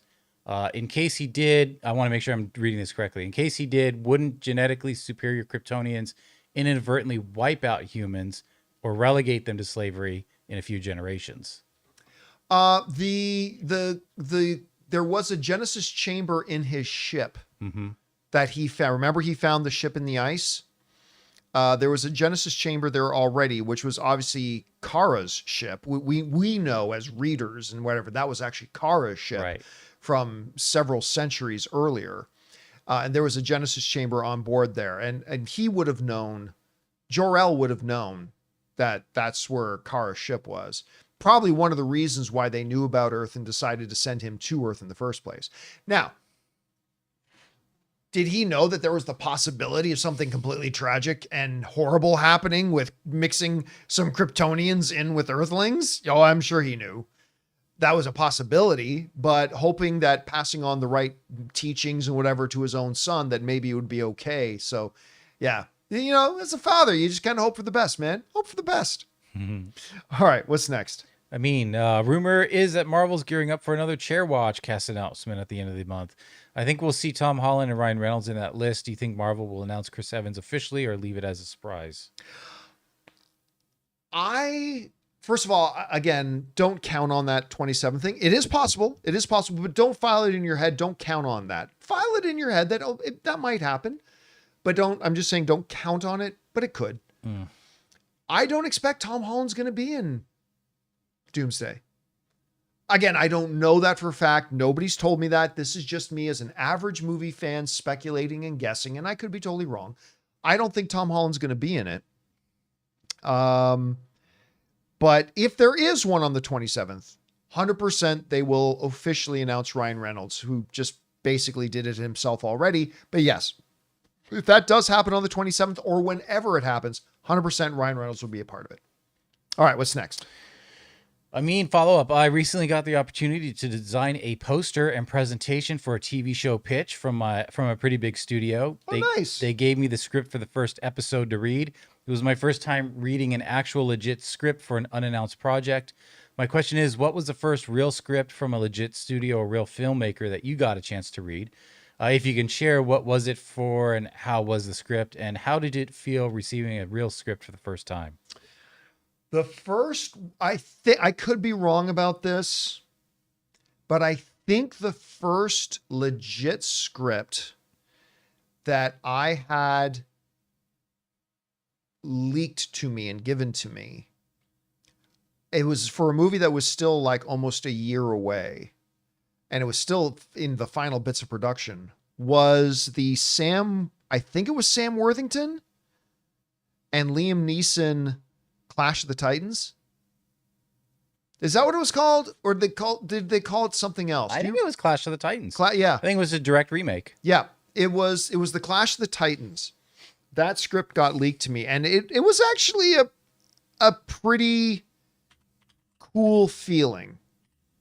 It was actually a pretty cool feeling of like, this is the legit studio copy of this script. And I read it, and it did end up being that movie. And yeah, that was pretty cool. I mean, listen, back in the day, like when I was really first getting going in the first few years of doing this, I used to think everything was amazing. Ooh, guys, you would not even believe some of the pictures that have been sent to me in the last 6 months. You would not believe. But I've learned my lesson. I don't share them with anybody anymore. But holy shit, if you saw even 1/3 of the production, behind the scenes photos that have get sent to me on an almost weekly basis, several times a month, you'd freak out. And it's tough for me as a daily movie show host to talk about certain issues that come up when I know certain things, but I can't remotely let on that I know about them. Anyway, it's kind of crazy. But anyway, so there was a day when, like any other day, there was a time in a day that I thought, oh my God, I get to interview this movie star. Right. We all went through that. Oh my God. Yeah. Like, remember, Jonathan, when we thought, oh my God, we're going to this Hollywood red carpet. When Dennis finally trusted me enough to set up a rig and take me along, I was like, I'm actually going to get to go. And then after a while, he started being like, cool, you got this from here. And I'm like, that's weird. You thought he was just being generous to you. And I thought one more time, I was like, well, that's really cool. Now I get to go alone. And then like I would go with like Ashley or some, meet her out of the red carpet. And then I started thinking like, why is he always sending me alone? And I'm like, oh, because these really suck. These are awful. They're awful to be at. I mean, some of them are better than others. Yeah, sure. But and don't get me wrong. Like I love that I get to sit down and talk to Chris Hemsworth, or sit down and talk to Robert Downey Jr., sit down and talk to Denzel Washington. Yeah, that's really cool. But like, it wears off really fast. Yeah. It's really cool when you go up to the red carpet or the press line or whatever, and your name's on a list and you get that access. Like, it's really cool at first, but it wears away. Yeah. Believe me, you sitting in your living room or whatever you are watching this, and you think, oh my God, if I got to do that, that would be the most amazing thing ever. Yeah, it would feel like that at first. Yeah. But after a while, you get real tired of it. Yeah. And that's why, like, all the way back in the even pre Collider, when I was still at AMC, less and less you saw me doing the interviews. Less and less you saw me at the red carpets. It wasn't just because I was trying to be generous to our other staff. It's because I just didn't want to do it anymore. And then even Dennis didn't want to do it anymore. Then you eventually didn't even want to do it anymore. I know, exactly. And then you guys were like, hey, these aren't really, we're not going to bother with these. And I'm just like, yeah, and it's not because we're cool. You would feel the exact same way. It's hot. You're literally just standing like this with people up against you for hours. Yep. And you're lucky if you get it's like, it's not glamorous. And it's not fun. It peaked for me at Comic-Con, and this was still a great experience, and it was the best. It was right after Avengers was coming out. It was at Comic-Con. We were in that hotel lobby, and I remember that. Literally all the Avengers were there, and it was the most incredible thing. And to this day, I cherish that moment. But they were not all that great. Yeah. I mean, the one thing that I always think about, this was the most awesome thing, was when I got to be the moderator for the Avengers movie. Yeah. That was cool. I'm not gonna pretend that wasn't a thrill for me. That one was. But again, it was like, and that's why I would laugh when, like, even today, people write in today, like, if I like a movie someday, you're just saying you like it so you don't lose access. Motherfucker, I gave up all my access years ago.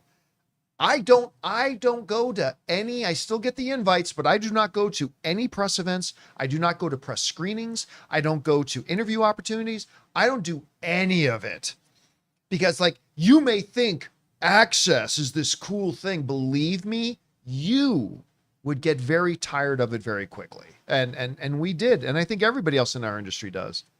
All right. What's next? Ray Puerto says, "Hey, hello, Campea crew.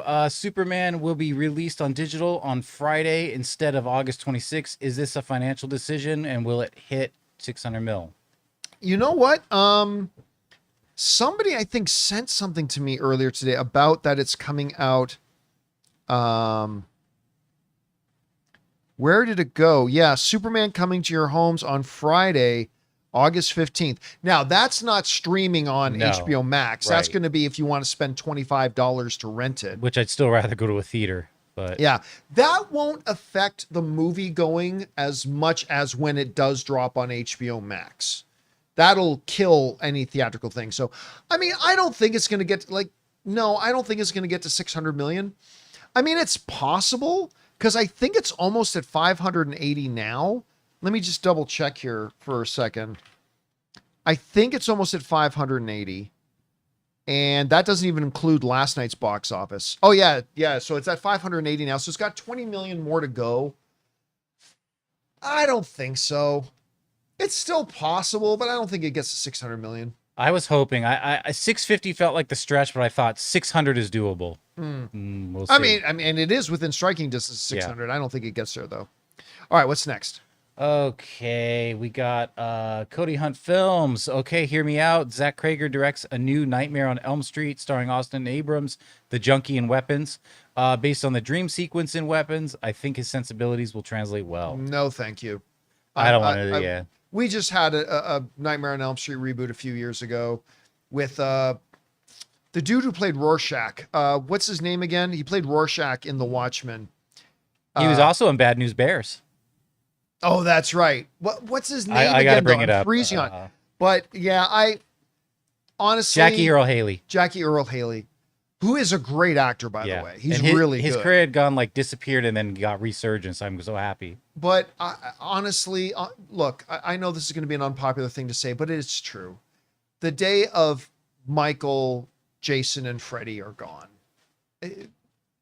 They are great for their era and what they were, and they'll always be celebrated for it. But I don't believe there's a place for a new Nightmare on Elm Street today. And maybe I'll be proved wrong about that, and that'd be great. But I really don't think there is.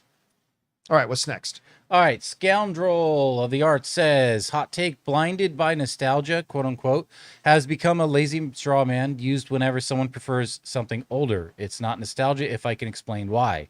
Return of the Jedi, Jurassic Park, Return of the King, Mask of the Phantasm remain my favorites today. I'm often accused of nostalgia bias, but my tastes have changed. Favorite Disney as a kid was Lion King, Toy Story 1, Aladdin, and Tarzan. As an adult, Hunchback, Roger Rabbit, Nightmare Before Christmas. Favorite Indiana Jones switched from Last Crusade to Raiders.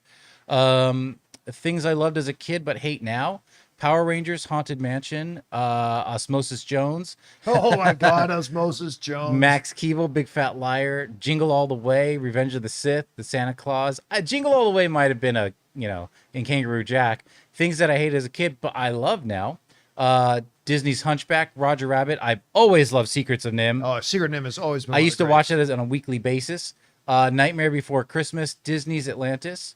Agree or not, my likes or dislikes prove I'm not blinded. Yeah, because you change as you mature and your experiences change. Yeah, listen, but you also can't deny that nostalgia plays a part. It is nice to revisit. There is nothing wrong with nostalgia. Look, there are many things that go into playing it. Like anybody says to you, oh, you're just blinded by nostalgia bias, then I would say, then you're just blinded by recency bias. Right.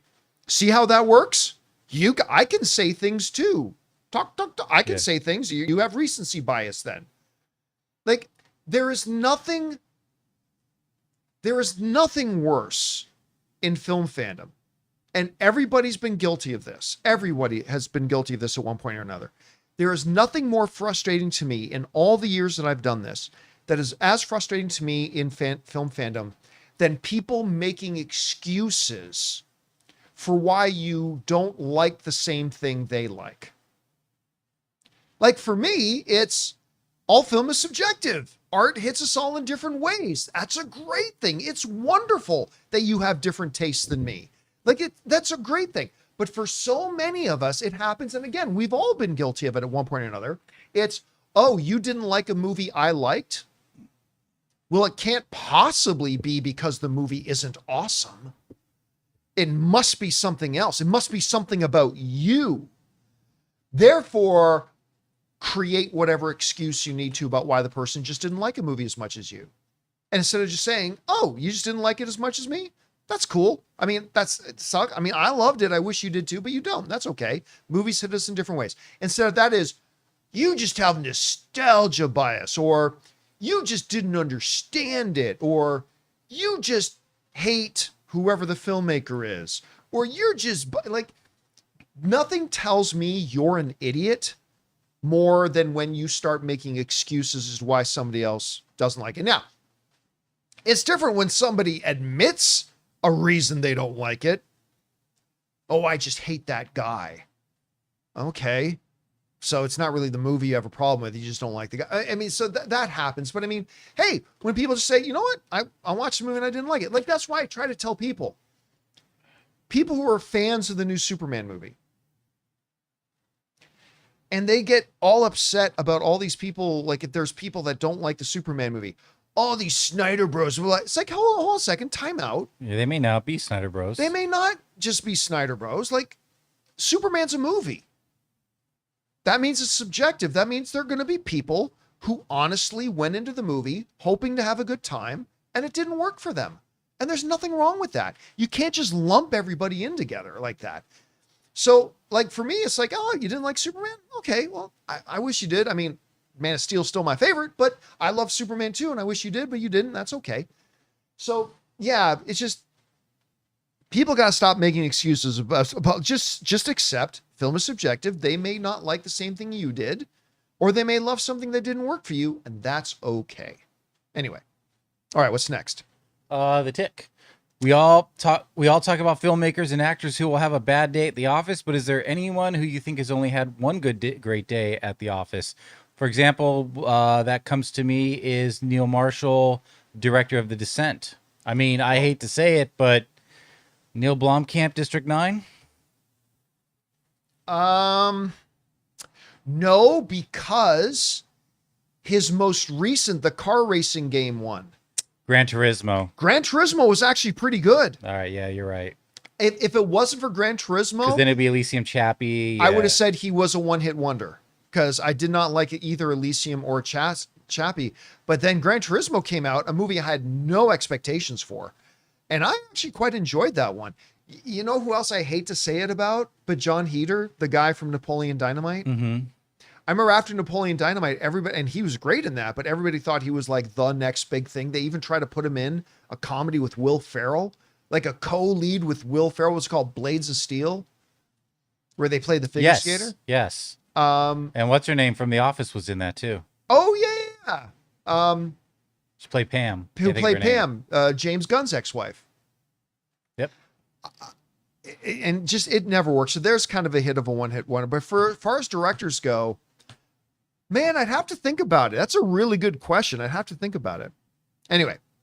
All right. What's next? Okay, we got Sedge. Hi, Campy Crew, my favorite podcast. I live in the UK and feel lucky. Our Disney Plus has always included Fox, FX, Hulu, etc. Nice. Never been a problem for us. It has so much more value, so it's strange to hear people in the US have an issue when you have parental control.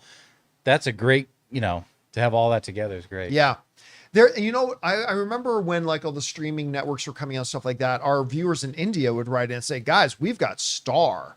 Or I guess like Star had like almost everything on it. So anybody in India watching, let us know exactly how that all kind of works out. So yeah, that's pretty cool.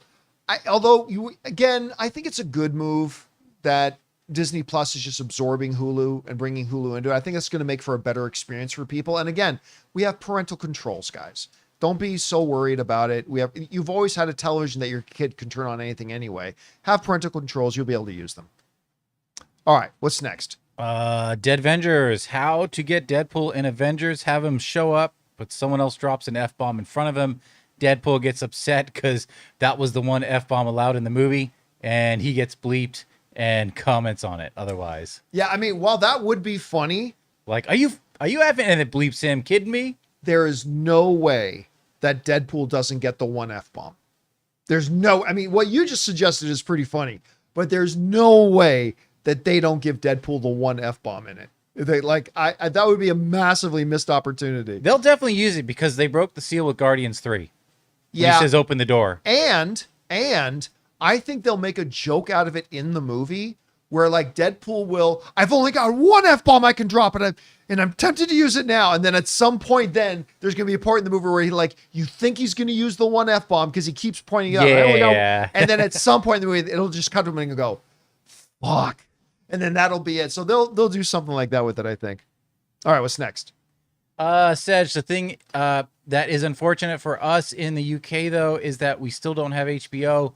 We have Now TV, and that airs HBO shows, but we still don't get some of the shows or have to wait for ages. Creature Commandos only came out August 7th.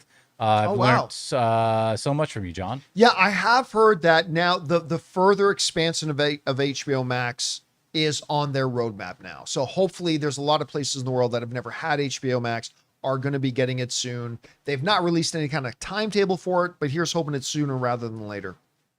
All right, what's next? Did I skip this one from Jake? I've talked to some diehard Resident Evil fans who are passing on Krager's version just because it won't have any of the OG characters. Having X character in X movie as a requirement sounds silly to me. Me too. A good storyteller is a good storyteller. Oh yeah, that's ridiculous. Now you may watch it and not like it, and that's fine. There's nothing ridiculous. But like, guys, you're only fucking yourselves when you create prerequisites prior to going to see a movie. Like that you're just screwing yourself. Like there's nothing artistic about that. There's nothing noble about that. There's nothing interesting about that. Like saying, unless this movie checks these boxes that I want, I'm not going to see it. Well, then you're stupid. Like if you watch the marketing for it and it's just not appealing to you, that's fine. But to say, yeah, before they even shoot a single thing, I've got a list of check boxes that they must meet my requirements, or else I'm not going to see this movie. What if the movie looks great? No. What if it's a fantastic movie? No, because it didn't meet my initial requirements. Like that's just stupid. Like that's just really dumb. Anyway. All right, what's next? Sedge, no, Anonymous. Chair Watch 2, Deadpool in costume in the final chair. He turns around and takes off the mask, revealing it's Hugh Jackman. That would be funny. Yeah, that would be funny. You might just now be stealing all their best ideas. Yeah, they're like, just cut the feed, John. Cut the feed. All right, what's next? Sedge, the thing that is unfortunate for us is I read that one. Sorry. Jesus says, hey, hi, John and crew. I'm so excited that you're coming to my theater this Friday. Nice. Hope I get to meet you all. Well, I won't be there, but keep an eye out tomorrow. We could have Nobody 2 in our Cine XL, which is our biggest screen. Well, tickets are already purchased, but. Yeah, and there's a specific, because you got to understand, Phoenix is about a 5-hour drive from where I am. I'm going to be doing the show Friday morning. Now, I'm going to try to end the show by noon. And so I had to pick a show time that wasn't too late, but gave me plenty of time to get to Phoenix. So I picked the 7:40 time because that's not too late, but it gives me about an hour to 2 hour buffer of just in case some things go wrong time to get there. By the way, so when we started the show, no tickets were sold in this theater. And let me see if I can bring it up here now. What do we got? We got 1, 2, 3, 4, 5, 6, 7, 8, 20, 22 tickets sold to the theater already. Yay! So I guess we're going to see some people in Phoenix. I'm looking forward. Let's sell this thing out. Yeah, Harkins, give me a cut, you cheap bastards. All right, what's next? All right, so that was it for tips, but we have some members here. Top Gun Manny, chances John Williams does the music for Starfighter. Oof. 0. Yeah. Unfortunately, it'll be 0. Now, if Starfighter was actually going to be Star Wars Episode 10 or something like that. Could they get him to squeeze out one or two more pieces? I think maybe, but for just another movie, no, I don't think so. I mean, I would love it, but I don't think so. All right, what's next?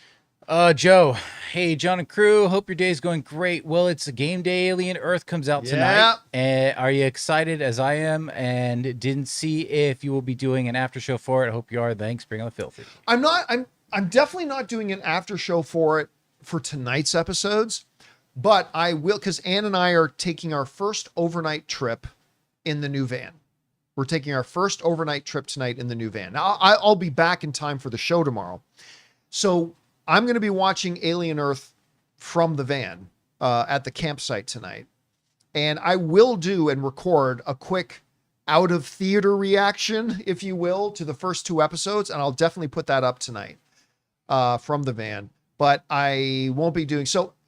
Let me see. If I absolutely love the first two episodes, then maybe starting with episode 3, we'll do an after show discussion about it. But tonight you can look for my quick reaction to the first two episodes. I will put that up later tonight. Out of van reaction. Aaron in the live chat saying the out of van reaction. That's good. I like that. That's pretty fun. I like that. All right, what's next? We got King Daddy. Hey, John and crew, just speculating here, but I've started to think that maybe at the end of Spider-Man Brand New Day, since now it's leading into Doomsday, could we see Doom show up and murder Hulk in the end of it? No, absolutely not. To establish he has hit the fan, just made sense to me. What are your thoughts? I just don't think zero so. chance. They already did that exact same thing with Thanos. It can't be with the same character. Then in the next one, when why am I freezing on the name of the character? The big alien, is it Mongrel? No, not Mongrel. Anyway, then in the next Avengers Big Bad, they show up and beat up Hulk. Like, no, they're not. They're 100%. They're not going to do that. And I don't know that Doom has ever killed Hulk in the comics. So yeah. And by the way, and it doesn't really matter if it's in the comics or not, but remember, there's nothing saying. Anybody who's going into this movie expecting it to end with the big ushering into Avengers Doomsday, don't forget this movie Spider-Man was supposed to come out after Doomsday.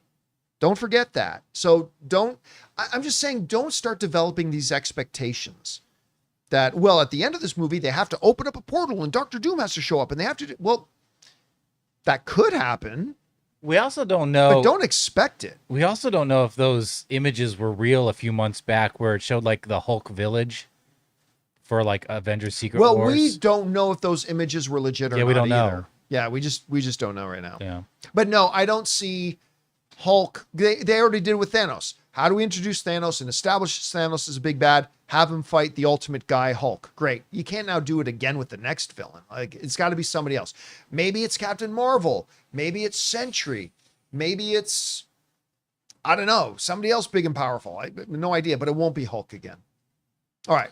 What's next? We got Dominic. Do you think General Zod is a strong enough, big enough character to be the main villain for a Justice League movie? Would love to see Zod be used in somewhat different kind of story. Yes. I mean, he's essentially power set wise, he's an evil version of Superman. So yes, I mean, do I think they're going to do that? Don't know. What if James Gunn gave me a call and said, what do you think of Zod?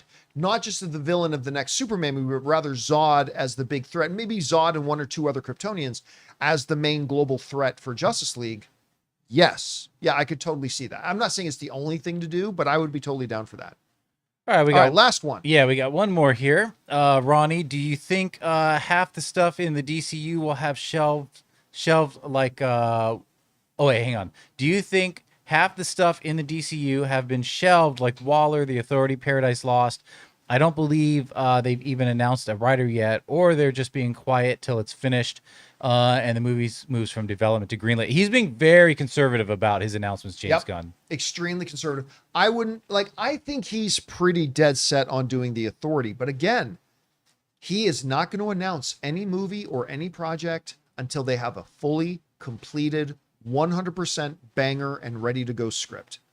He's been very clear about that. And so that might mean some projects he'd like to do never happen. Could.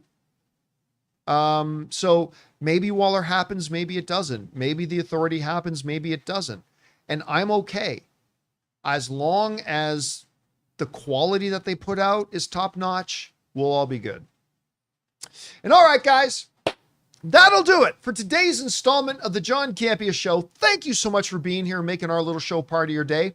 Big special thank you to Robert Meyer Burnett for being here. Of course, our technical producer, Jonathan Voico. All right, guys, see you later. And most importantly, of course, big thanks to all you guys and those of you who sent in questions. Number one, because you gave us great fun things to talk about. But number two, you supported this channel as you did it. And all of us involved with the show, thank you guys so very much for your support. Again, guys, keep your guys' eyes open for my out-of-van reaction of the first 2 episodes of Alien Earth tonight. I'm very excited about it. And we'll see you again tomorrow here on the John Campea Show. My name's John Campea, and until next time, my friends, bye-bye.